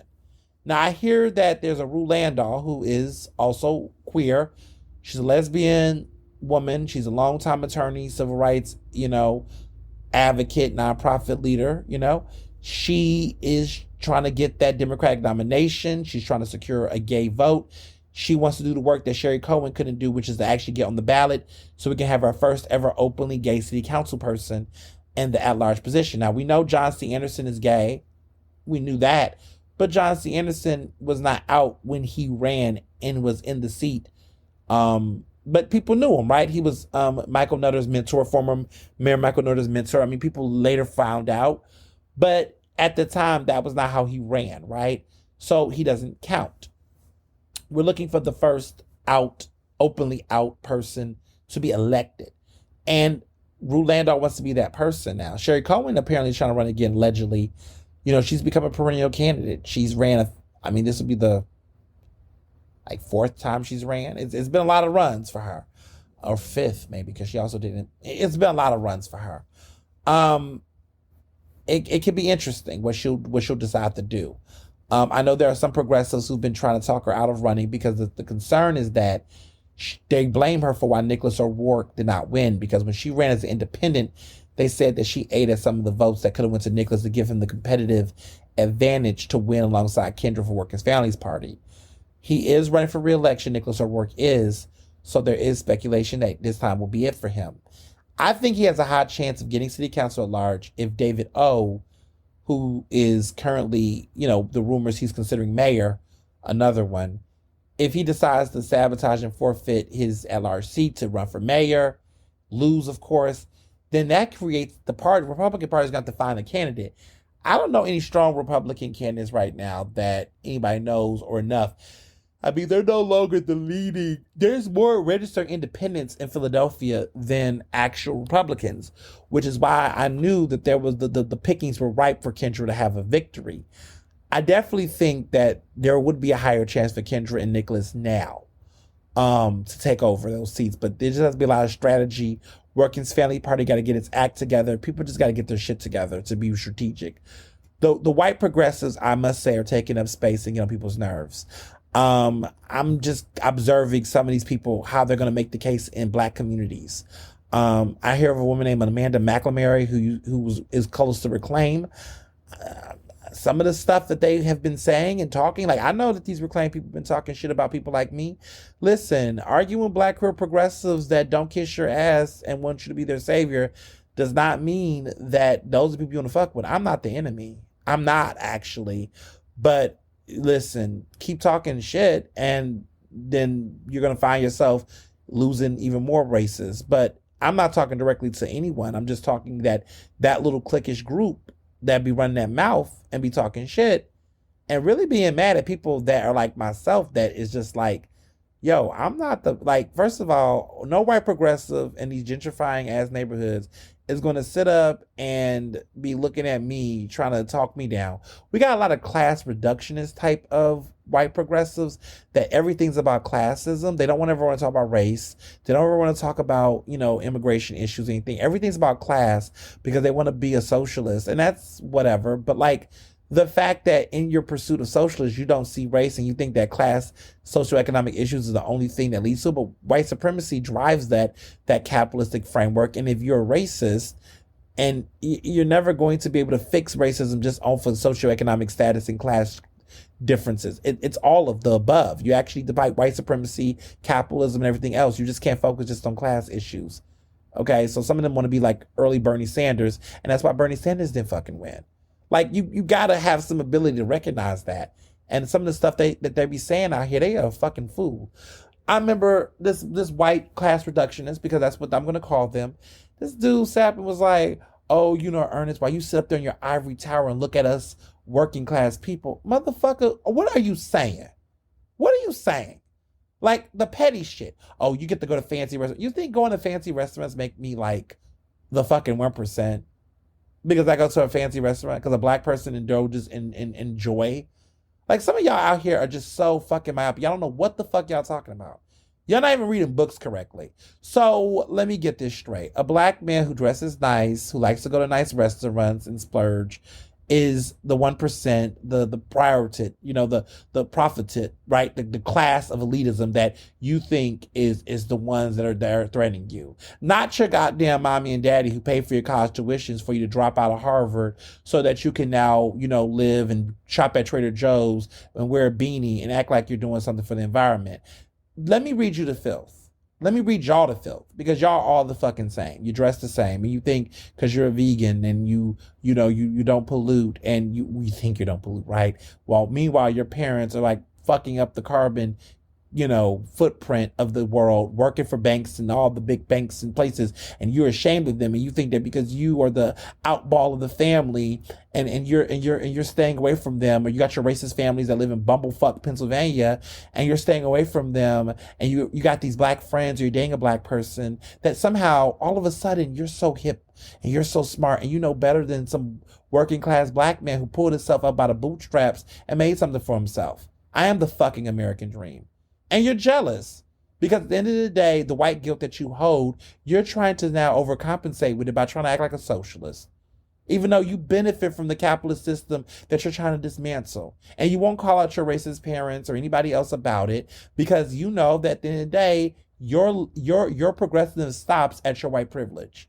You're not going to go as far as to not let go of your white privilege that keeps you running nonprofits and running up progressive spaces that should be occupied by black women and queer people. But you don't want to talk about that because you rather go after the black man that you think has more than what you have, and you mad because someone like me can wear Aldo shoes and look fancy and look cute and still be able to talk about woke shit and still be respected by the hoods that you can't get votes from. Yes, I'm giving a good read right now. Because some of these people out here like to act like, oh, I'm supposed to have a look. What's my look supposed to look like? Well, I'm supposed to look like MLK was one of the wokest black men we had in the movement. Okay, Malcolm X too, and them brothers wore suits, and they ate well, and they dressed right, and they spoke right. And the problem with y'all is that you all want to dummy down what you think black excellence look like. But let me redefine it. You can be woke and wear a suit. You can be woke and enjoy nice things. You can be woke and be able to have joy and pleasure that allows you that. And guess what? You can have a Telfar bag and be cute and still be for the movement, all right? The difference is that you can understand and recognize that doesn't speak fully to privilege, right? This word privilege get abused and used too much. Listen, a uneducated working class white man has more privilege than an educated black woman in America. Did you know that? Do y'all know that? Do you know that the working class white man on average will make more money and get faster promotions than a black woman with an education, a formal education degree? There is a woman, I'm gonna say this, and guess if it goes back around, whatever. You wanna know white privilege? I'm gonna say it. I'm not gonna name names, but I'm just gonna say it. There is an elected official, my city council person. If you know who that is, take it for what work. She has a sister who works for the city. Smart woman, has a law degree. Her husband does not have a college education. He works in construction. He makes more money than his wife, his black wife, because her husband is a white man. He makes more money than her. He has no college education. And he has not went through any of the levels of education, scrutiny, and work that this woman has had to do to achieve her position and her job as city council. And that is why we're not going to have class conversations about white privilege. Because in this country, there is access to resources that affords white people, whether they mean well or not, resources and opportunity and expressions that still override your favorite black person that you think is a bougie black that's really out here just trying to do the work and live nice. So sit down. Don't talk to me. Don't say anything to me. Don't say anything to any black woman about what she do and how she get her nails done, how she want to get her hair. You know, some of us actually have to do this not because of luxury, right? But because we actually want to survive. And sometimes in society, we're not allowed to go to a place without a haircut. It's fucked up. We actually cannot just dress any kind of way and still get the job, right? That in many ways, we're forced to have to indulge in certain levels of capitalism in order to actually navigate success and thrive or get some access to resources that we're entitled to that we won't get if the hair's not cut, if we don't look straightened up or look decent or professional. You don't know where I come from. You don't know where I'm from. I went to public school my entire life. I went to Penn on a scholarship. And even if I didn't have those things or did those things, I would still be in a position of fight or flight in the society.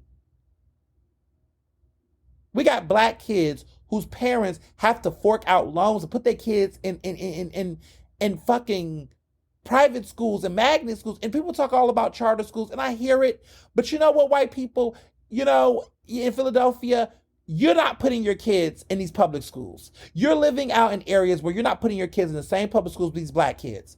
And I'm not saying I'm the biggest charter school component and champion, but for the Helen Gims and folks like that talk all this shit, yeah, your kids are going to Masterman. Okay? And for all this wokenism on public resources in school, you're not making sure these black kids are going to schools like Greenfield Intercultural Center. You're not putting those kids in those public schools. Lottery systems and shit. You're not going to put your white kids in these schools with black kids where there's fucking asbestos and shit. And you judge black parents who want to give their kids some opportunity in this fucked up system, and we're the ones being shamed and judged. And you shame elected officials who talk about school choice. Check yourself.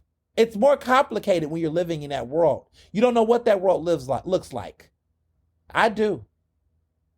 And black teachers do. And black educators do.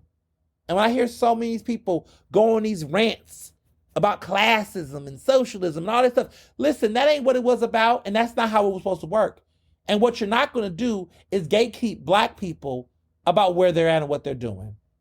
Go fuck yourself. I'm done explaining and educating people about whatever. You know what it is.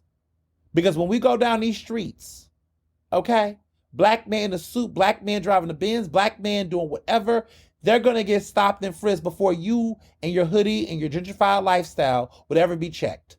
And as long as that injustice is in society, don't fix your mouth to say anything to a black person about what they're doing with their money, how they spend their money, and how they're going about it. It's not your place, white people. Check yourself. And don't let your proximity to blackness fuel you. Some of these white people be overstepping. It's a fact. They think, oh, I got a black boyfriend. I got a black girlfriend. I'm married to a black person. That somehow you have access to weigh in on these issues. You better mind your business. Talk to your black partner about it at home. Y'all have pillow conversations about it. But don't come into black spaces thinking that you have access to having these conversations and lecturing us on it. That's why so many black folks politically, working people, are not with progressive plans and movements, because they see too many black people who are progressive get fucked over by the very progressives that we're supposed to be in community with.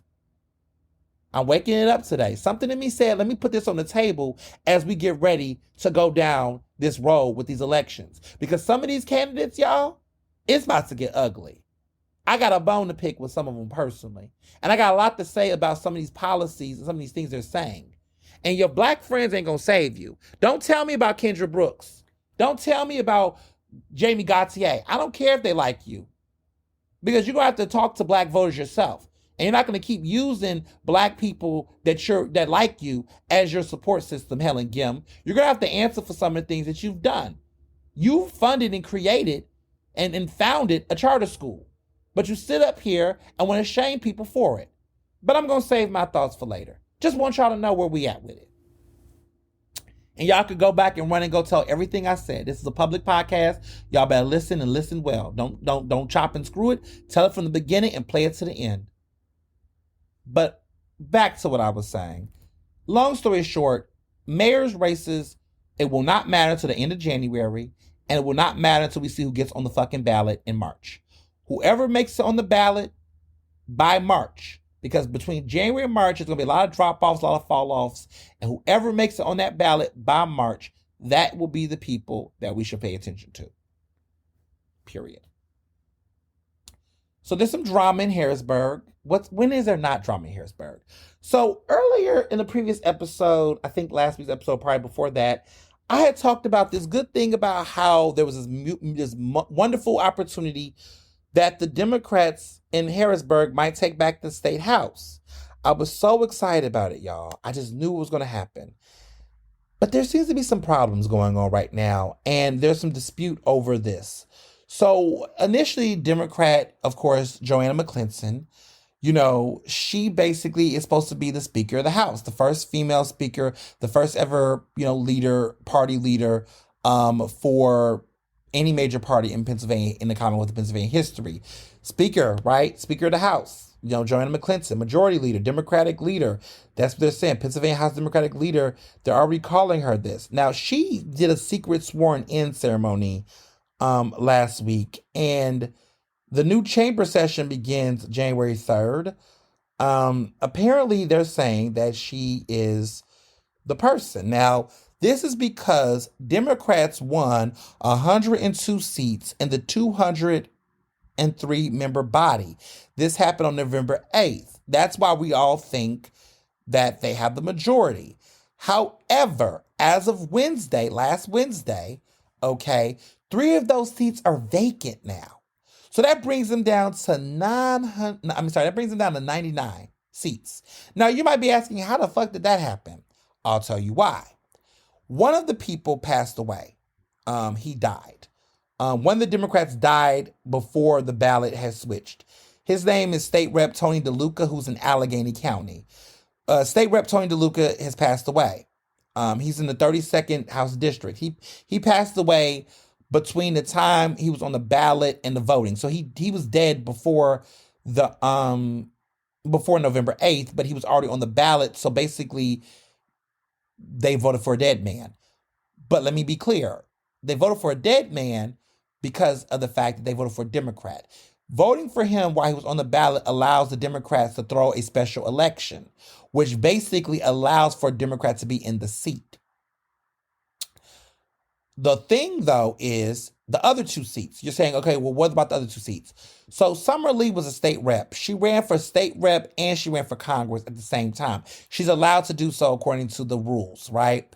So Summer Lee, in the event that Summer Lee would have lost her congressional seat, she would have still been a state rep because she got elected at the same time. However, the issue there is that she would have to resign she had to resign. Once she won her seat, she had to resign. So she won the congressional seat. She's the first Black woman in the Commonwealth of Pennsylvania to ever win a congressional seat. First Black woman.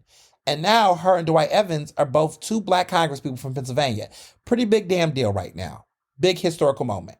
So Summer Lee has to resign, clearly, which she did. She resigned her state rep seat, which she did win in November 8th in order to run for Congress.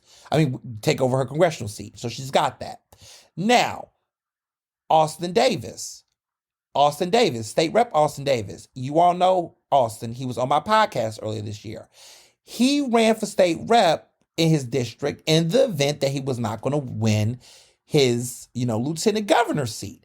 Well, he won lieutenant governor. He's making history as the first ever Black lieutenant governor in the Commonwealth of Pennsylvania.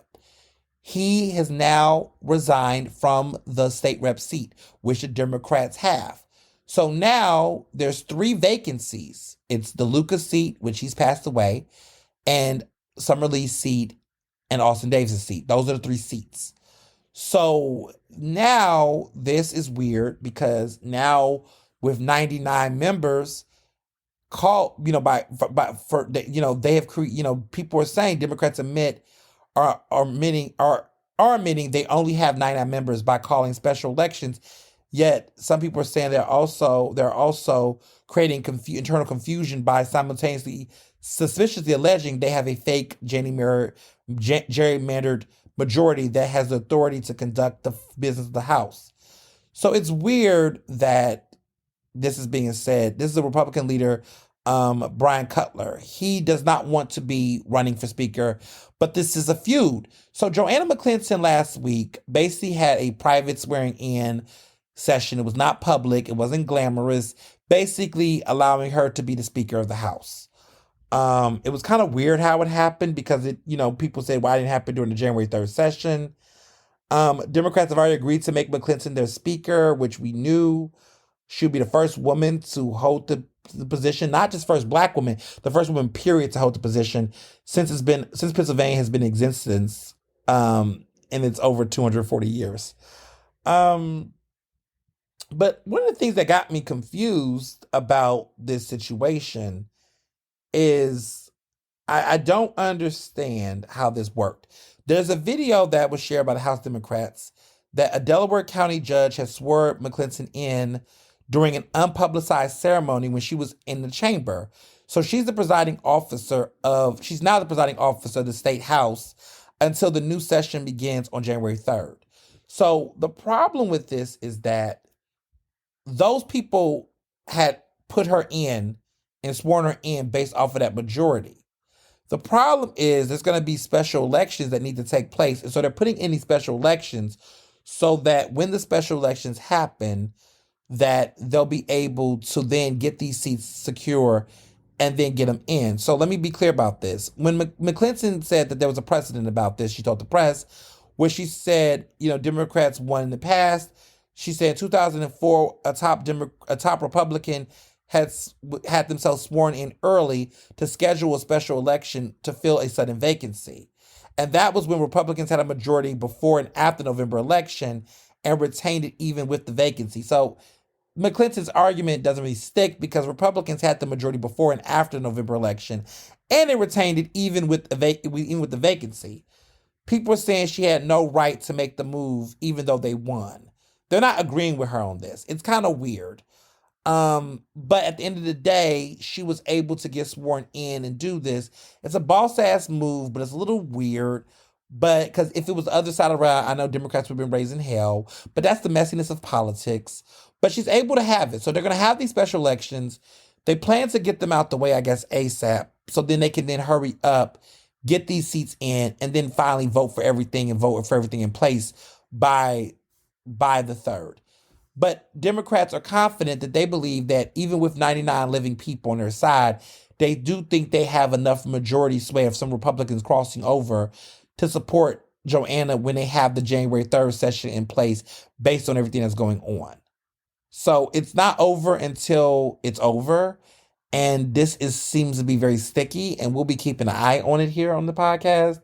But it's a little interesting, because on January 3rd, this is when the new legislative session begins, and those lawmakers who won are officially sworn in. So that's the other part, though. But on this day, lawmakers usually elect a new speaker who has the power to moderate floor debate. They can call for bills, name powerful committee chairs, and schedule special elections. They're expecting on that day, Democrats expect to have 99 members, and Republicans are supposed to have 101. So we're only talking about a 2-member situation here.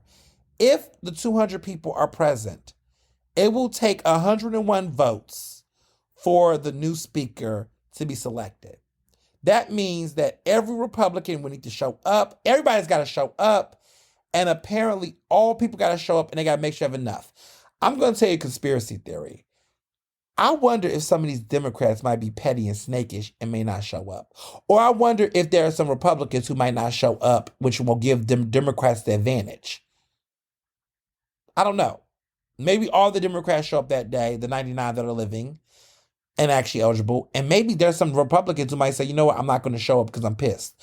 Or maybe, somebody just decides to get sick. Maybe something can happen. We don't know. But it's going to be a tight one. But as of right now, based on this situation with no special elections in place, we could be seeing a situation where Joanna may not be all the way there. But apparently there may be Republicans who switch over. There are Democrats who agreed to make McClinton their speaker.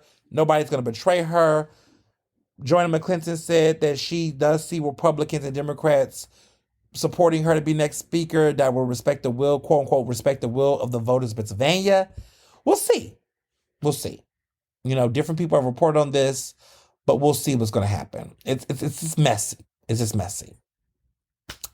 But speaking of messiness, all this stuff going on with TJ Holmes, y'all, I cannot. So as of right now, TJ Holmes has been cut. Now, we talked about last week how they were on the show. Everything was willy-nilly.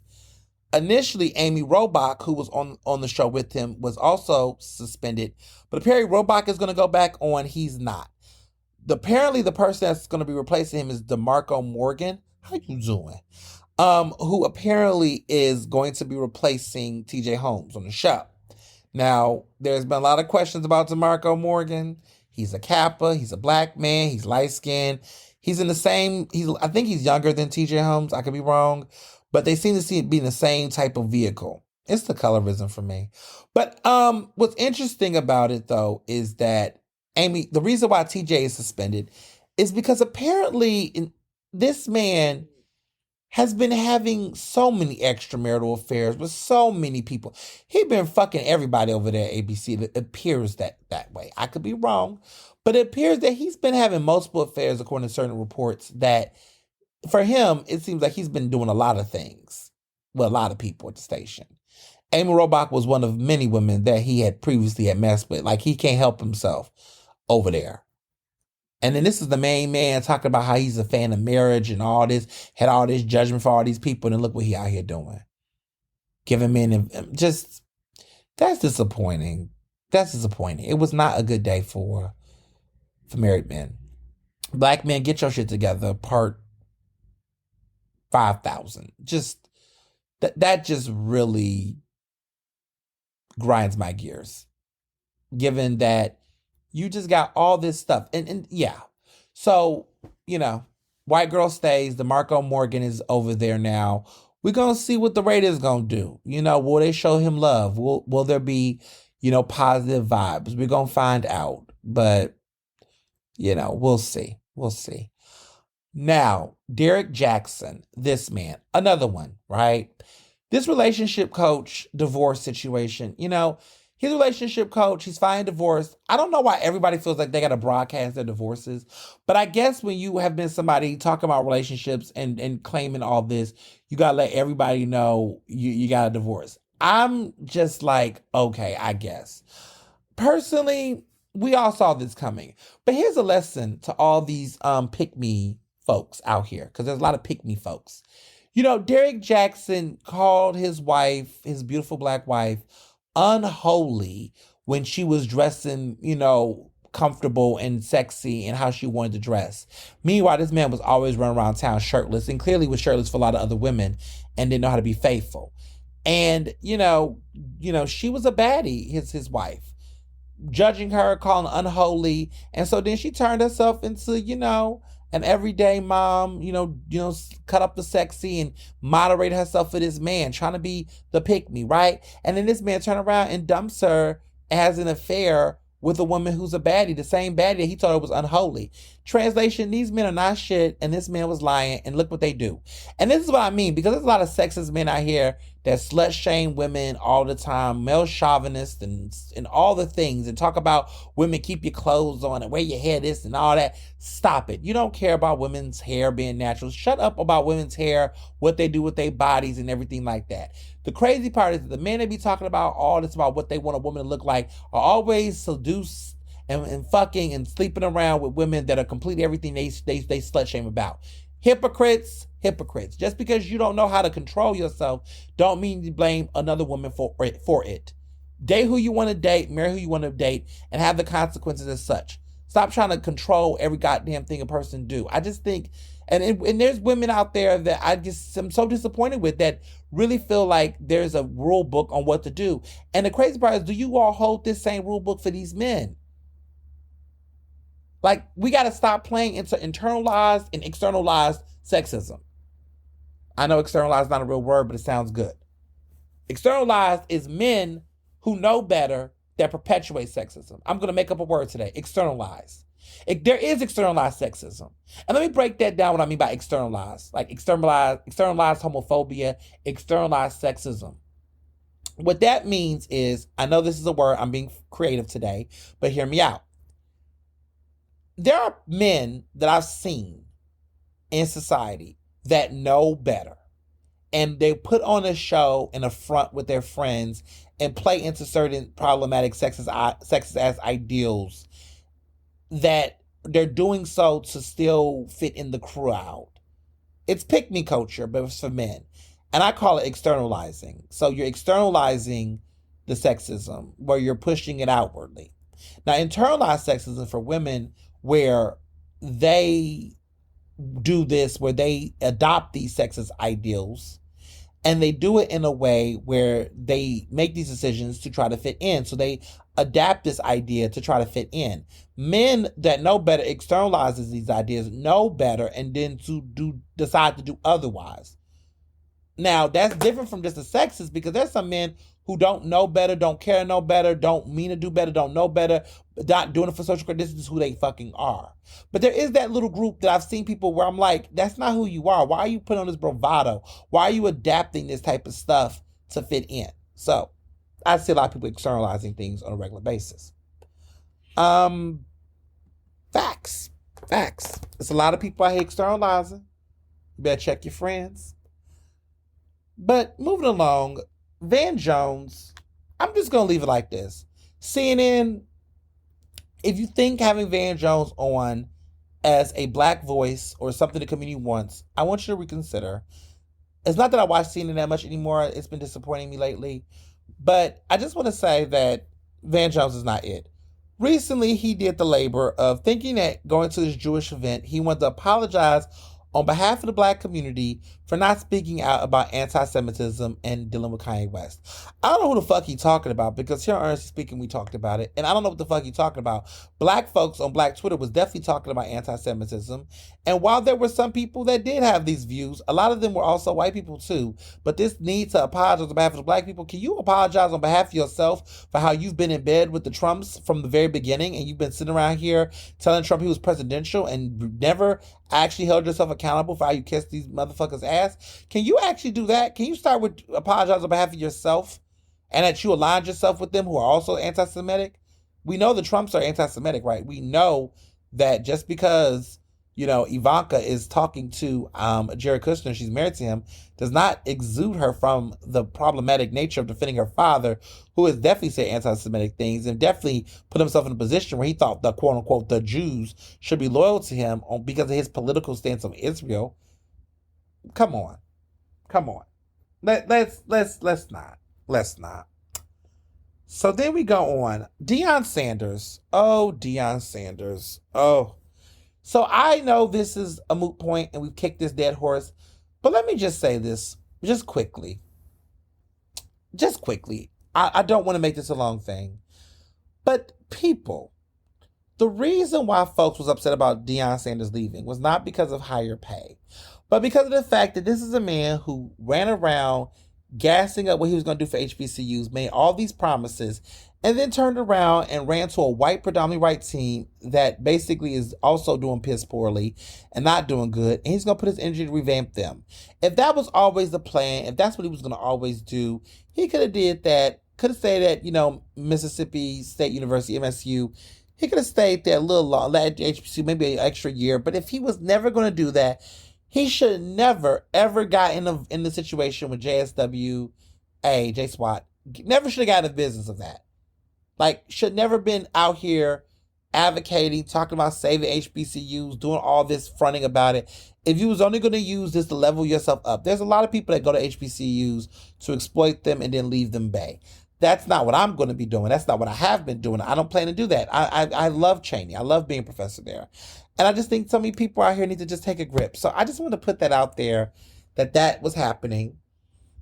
So much more needs to be said. But yeah, simple as that.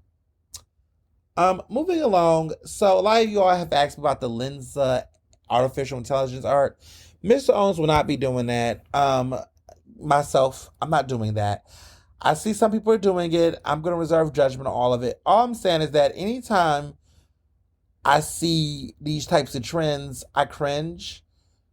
There has been information coming out questioning some of the information and use. There's just something about it that just don't sit well with me. It's weird, and you have to pay for it. Not that I'm against paying for things, clearly, but just the fact that they're charging people and asking for your face recognition to create this stuff. Also, the fact that they're doing some weird stuff with people's actual art, the fact that they're taking this apparently they took this technology from other artists, and they're not paying these artists, right? But they took their templates and they're gonna use it to redesign, and they're charging us, and they're profiting off of other people's art. So there was other people that was doing things like this prior. And now this company has taken these templates, and now they're just doing it themselves and redesigning it. And these artists have been exploited. So it's a disgusting way to exploit artists, but also the face recognition aspect and this whole artificial thing. I just think it's another way for them to get data and track data for art, because who knows what they're going to do with that artwork, or if they're going to use it to remodel different things or create things. No, I'm good. I'm good. I'm not pressed. I mean, if you want to do it and you think it's funny and it's a cute hobby, sure. But I just think of all these different types of like hacks where they want you to give up this images and things. I'm good on it. I'm good on it. So, if you have you been crossing that digital fence, picket fence? New York Times had a walkout. They asked for people not to participate in reading them last week. Now, it was one of the toughest days ever. That was on Thursday, which was the big breaking news day, where they asked for the New York Times walkout because they haven't came up with a bargaining agreement. Right now, there are people at the New York Times who say they do not have a livable wage or not making decent money. And for them to be the New York Times and have all these big, huge profits, you would think that they would be able to pay their staff a better living, right? Well, there's a big old fight at the New York Times about it, and people are not too happy. There was a walkout. There was a protest. They asked people to boycott the paper for that day. I don't know how successful it was, but I did check out the New York Times that day. But I must tell you that quite the day to do it, because it was a day when the news came out about Brittney Griner. And so you're just kind of like, oh my goodness, like the temptation to be like, oh, New York Times, I mean, what they got to say. But then you realize, no, we're not crossing digital picket fences over here. So I didn't read it. And I wonder how they was impacted by it. But New York Times, get that deal, work with the union, work with the guild, give these people decent pay. Like, it's baffling to me that even with profits, media companies are still playing games amidst all the layoffs that are happening across the country. People with money is still not trying to pay people. That's just a hot ass mess. But yeah. So as I get into it, I just want to say, for the lighter fare, SZA's new album SOS. Oh my goodness, she's like the female future of R&B. Like, toxic, emotional, vulnerable. So many songs. It's such a long album, but it's so good. And I have to remind myself that SZA had one of the best albums a couple years ago. Control. My God, that was a great album. I forgot how good Control is. People always like to play SZA. They say hey, she can't sing or she can't sing live. I'm not going to respond to any of those things, but what I will say is that SZA, as an audio artist, a recording artist, she sounds great. SOS by her was a great album. Definitely good. Definitely gonna be having it on replay. Love the album. Albums I did not love, and clearly needed the streaming platforms. R. Kelly tried to drop an album. Now, apparently his label didn't drop it. Somebody that was connected to another label apparently distributed on streaming. These apparently were unreleased songs. It wasn't songs he recorded while in prison, for clarity, because there was a lot of speculation around that. Apparently these are unreleased songs that he had in his coffers.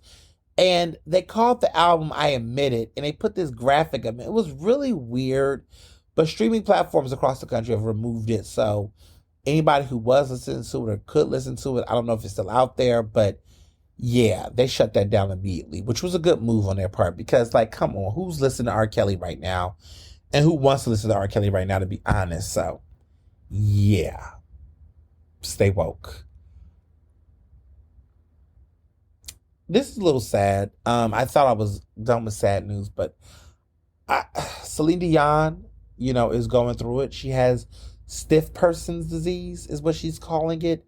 Apparently, she took a long time off her tour and hiatus, but apparently she's going to probably be gone for a minute.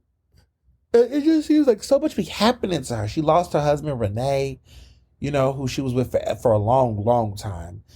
She'd take these breaks because of initially she had major exhaustion in vocals, but now they found out something serious. It's sad. It's sad for her. I'm just gonna keep her in my thoughts and my prayers and just really hope for her. Celine Dion is a legend.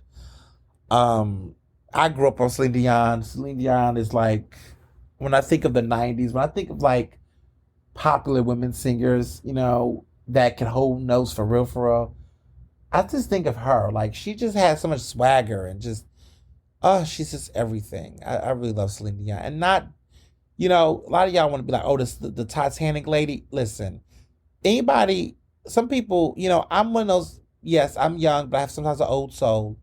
Anybody out here calling Celine Dion the Titanic song lady, like, that's not even funny, but it's also just like, you look stupid saying that, because Real people know that Celine Dion, okay, y'all try with my girl Sarah McLachlan, and y'all clearly know I like Sarah McLachlan.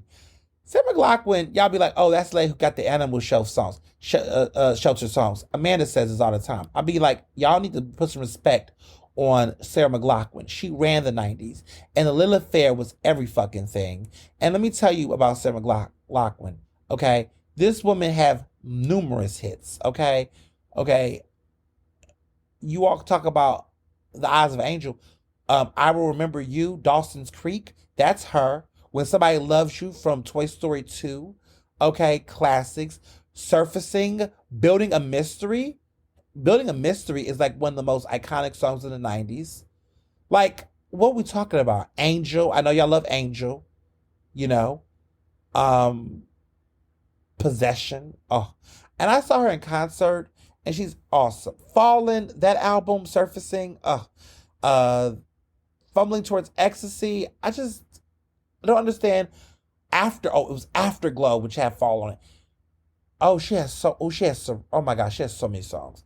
This woman has hits for days. Okay? Witness, that song. Oh, so good.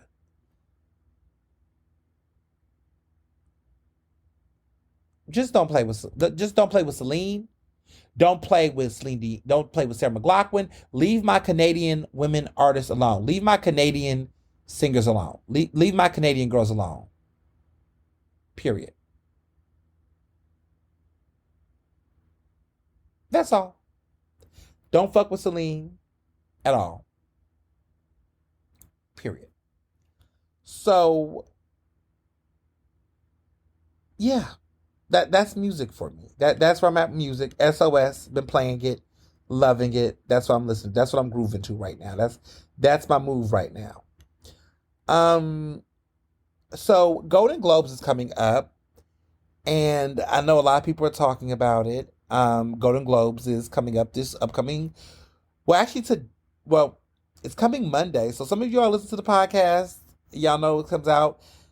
I record this podcast clearly before the Golden Globe nominations, so I will be like you all, excited to see if my predictions are correct.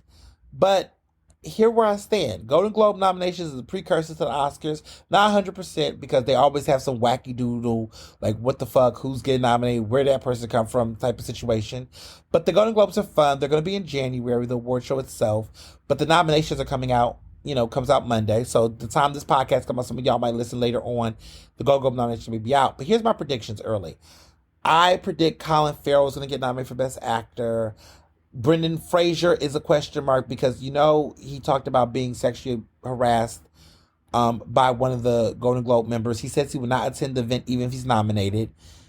I wonder if he's going to make it through and get nominated for the Well. If they are hating on him and don't do it, the Hollywood Foreign Press Association needs to sit the fuck down.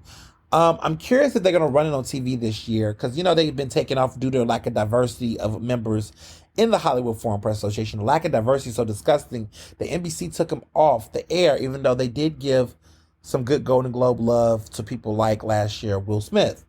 We'll see what happens. I mean, would it have been nice to see Will Smith actually go up and accept an award for everybody without punching someone?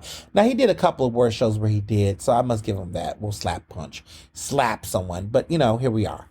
I do predict some nominees. I would love to see Keke Palmer get nominated for Nope. I wonder if Angela Bassett is going to get the Best Supporting Actress nomination for Wakanda Forever. That would be kind of cool. Danielle Ledwater for Till for Best Actress in the Drama category would be a dream come true. Like I said, Brendan Fraser for The Well would be great, but I think Colin Farrell will definitely be nominated. We know Cate Blanchett's getting nominated for Tar. Will Nina Haas, her supporting actress, who also was great, be nominated for Best Supporting Actress? We'll see. But we know Cate Blanchett's going to definitely be nominated. We know that I would say Austin Butler for Elvis. We see it happening. People think that Austin Butler, this young actor who's in his early 30s, might win Best Actor for Elvis, the biopic. Now, this Elvis biopic has been talked about for a minute. Initially, people thought he was the Best Actor frontrunner. Then people thought maybe, it's going to be Brendan Fraser because everybody thought Brendan Fraser was the frontrunner. Now, Colin Farrell has been of interest, and everybody's been pushing Colin Farrell.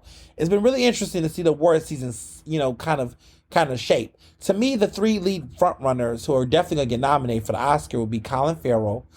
Um, it would also be Colin Farrell, Brendan Fraser for The Well, and the movie I'm talking about for Colin Farrell is called The Banshees of Inisherin, which is a very good film.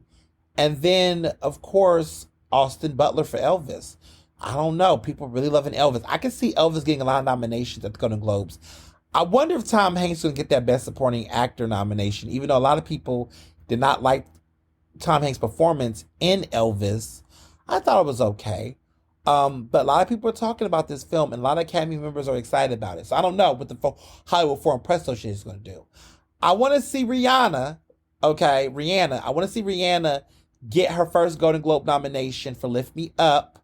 Okay, that could probably happen this time. Rihanna, Golden Globe nominee. We want her to get that Oscar nomination. I think it's coming. I would love for her to win the Academy Award for Best Original Song for Lift Me Up. It did hit number 2 on the Billboard Hot 100, which is a pretty big damn deal. Rihanna with the Super Bowl appearance, the campaign, the Oscar campaign, will this be enough for her to get the Oscar that Beyonce has yet to get? We'll see. But I want to see where the Golden Globes is going to put her in this conversation. Like, will she edge out a nomination? I would love that for her. Like, wouldn't that be dope? Rihanna, Oscar winner, billionaire, everything, right? We'll see. This Rihanna comeback is dope, is deep. I want to see where that's gonna land. Other Oscar nominees. I mean, I don't know. The Hollywood Foreign Press Association do like them some Will Smith. I wonder if he'll slip in and get a nomination. I don't think it will happen, but you know what? It will be the biggest shocker of the night if it happens. The biggest shocker if he gets a nomination tomorrow. Or fully Monday.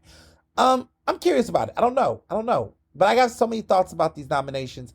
As far as TV goes, because there is TV and movies, I think Abbott Elementary should just sweep everything. I hope Abbott gets a lot of things. I wonder if Atlanta's going to get some love, because it is his final season. But I definitely can see Abbott Elementary getting some major love. It'd be interesting to see, if the supporting actress category gets more nominations for Abbott in those supporting cast roles. But I definitely see some good things for them. I do predict Abbott doing well. I definitely see Succession doing well as well. Euphoria, maybe. But I'm curious about how it's going to play. I mean, who's going to be snubbed tomorrow?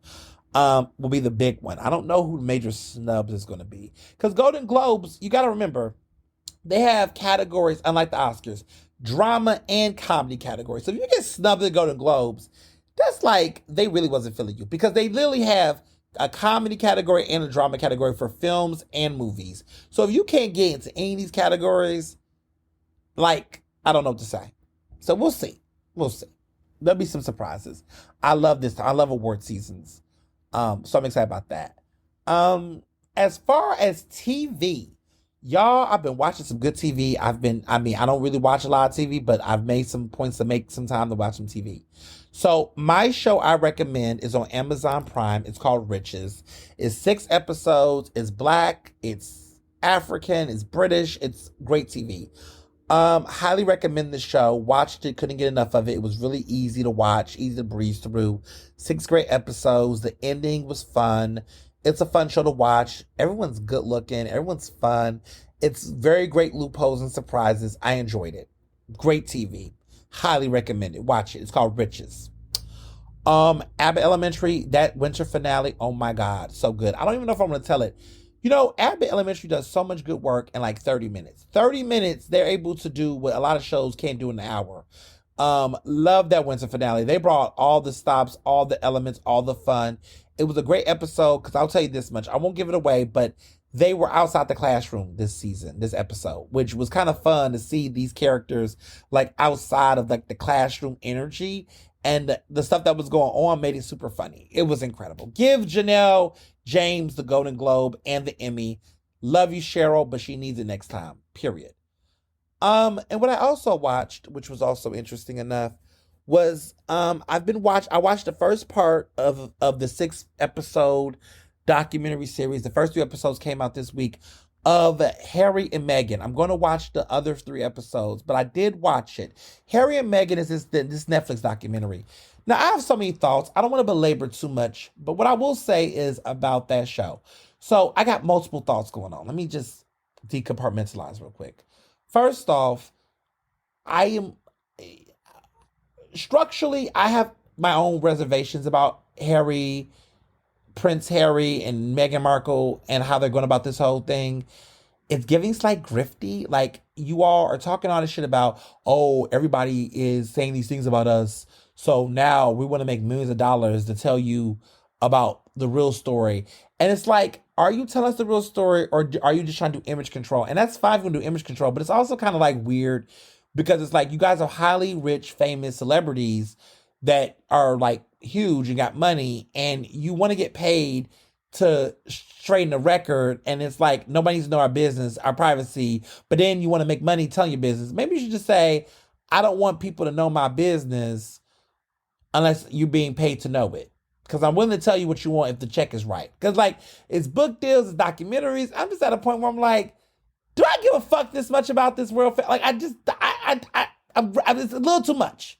Because his book is coming out next month, in January. It's called Spare, his biography. But I'm like, but I'm watching this movie. So did you withhold things for this documentary so that we can read the book? I'm just over it. It's just too much. It's too much. I'm just getting over the whole author Netflix deal book thing, like for like celebrity shit. I'm just over that. So I'm a little annoyed with it. However, what I will say is the documentary thus far is really good. You do learn a little bit about the British throne and structure if you care enough to know. I did learn some things. I did find it entertaining to watch. Is it like I'm going to stop everything and watch it second by second? It's kind of I got my laptop, I'm checking my emails, but I'm also still attentively watching kind of ordeal. Like, this is not a stop everything, don't touch anything, don't eat anything. You can do a little bit of moving around the house and you can still keep up with the show. But it is very interesting.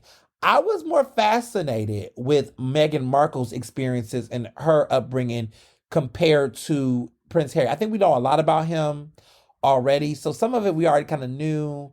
And everybody thought the intentions on Harry. But that Meghan Markle, her fucking family, child, that's the story. That's what's going to hook you and keep you watching it. It is good TV. It is fun to watch. It is juicy. That is what's interesting, is Meghan Markle's situation. A lot of interesting conversations about colorism and race and passing. What I will say about Meghan Markle, all I will say, my one little sidebar for Meghan Markle, I do know and believe that there was royal racism and racism in the royal palace. I believe all of her. I believe that truth. I know that was true. What I will say, though, to her, sis, where are your black friends? You ain't got no black women friends. I mean, they said Serena Williams was where are your regular, degler black friends? Because she's got, when I look at all her pictures, Meghan Markle was living her life as a white woman. I'm not saying she was a white woman. I'm just saying that she was living her life as a white woman. And they talked about her Hollywood career, how she was passing, and people didn't really recognize her being black. And then she got to talk about how she was in these two worlds. Mixed race people always do this. I'm in two worlds. I'm not black enough. I'm white. Can we stop that? You have agency to determine and decide who you are and how you want to navigate in society. Now, if you're a child, it might be whatever, but I just think there are a lot of problematic passive tropes around race and identity that I think a lot of white passing or light-skinned people will do to try to play into narratives that try to divorce them from some accountability of privilege. And sometimes you need to just be real about what it is, and it's okay, right?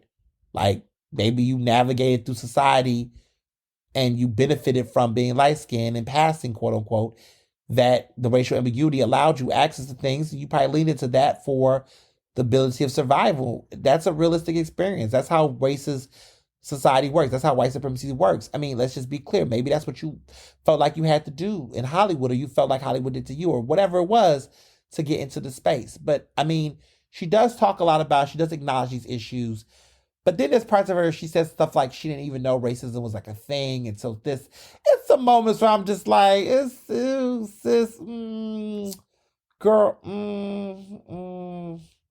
But when she talks about the tabloids and she gets into her adulthood, those are the moments where it's big. There is a big, devastating, heartbreaking thing and betrayal that happens with her family. Some of y'all might know about it, but that she talks about, and it just was really sad. And I was just like, God damn.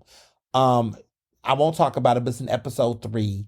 You'll know it when you see the end of it, but the drama that takes place around that before the wedding was just devastating, and messy and fucked up. This woman they've went through a lot, and honestly, part of me is like, yeah, girl, take the bag, fuck over this marketing. Do I even care about the royal crown? Do I care about this empire? I really don't. So if they want to grift off of the family secrets and shit to make money and take it down, girl, do your thing, get your check, and go ahead, Harry, you nasty ginger. I mean, I think that's where I stand with it. Like, who cares? I mean, do we really care about the British throne? Do we really need to keep this empire that's colonized so many of our people, robbed them of riches and things, and profited off of our ancestors? I don't care. To hell with it, personally. So yeah. So that's the podcast. That's everything. So much is coming up in stores. Holiday parties galore. I gotta get these nails done. I am just letting y'all know I'm headed to Houston for January. Not yet. I'm gonna be in Houston. I'm gonna be in Philly one more weekend, and then I'll be in Philly. I'll be in Houston from the 20th to the 30th. So I'll be on a 10-day, hiatus. We're still gonna be doing podcasts. We still going strong.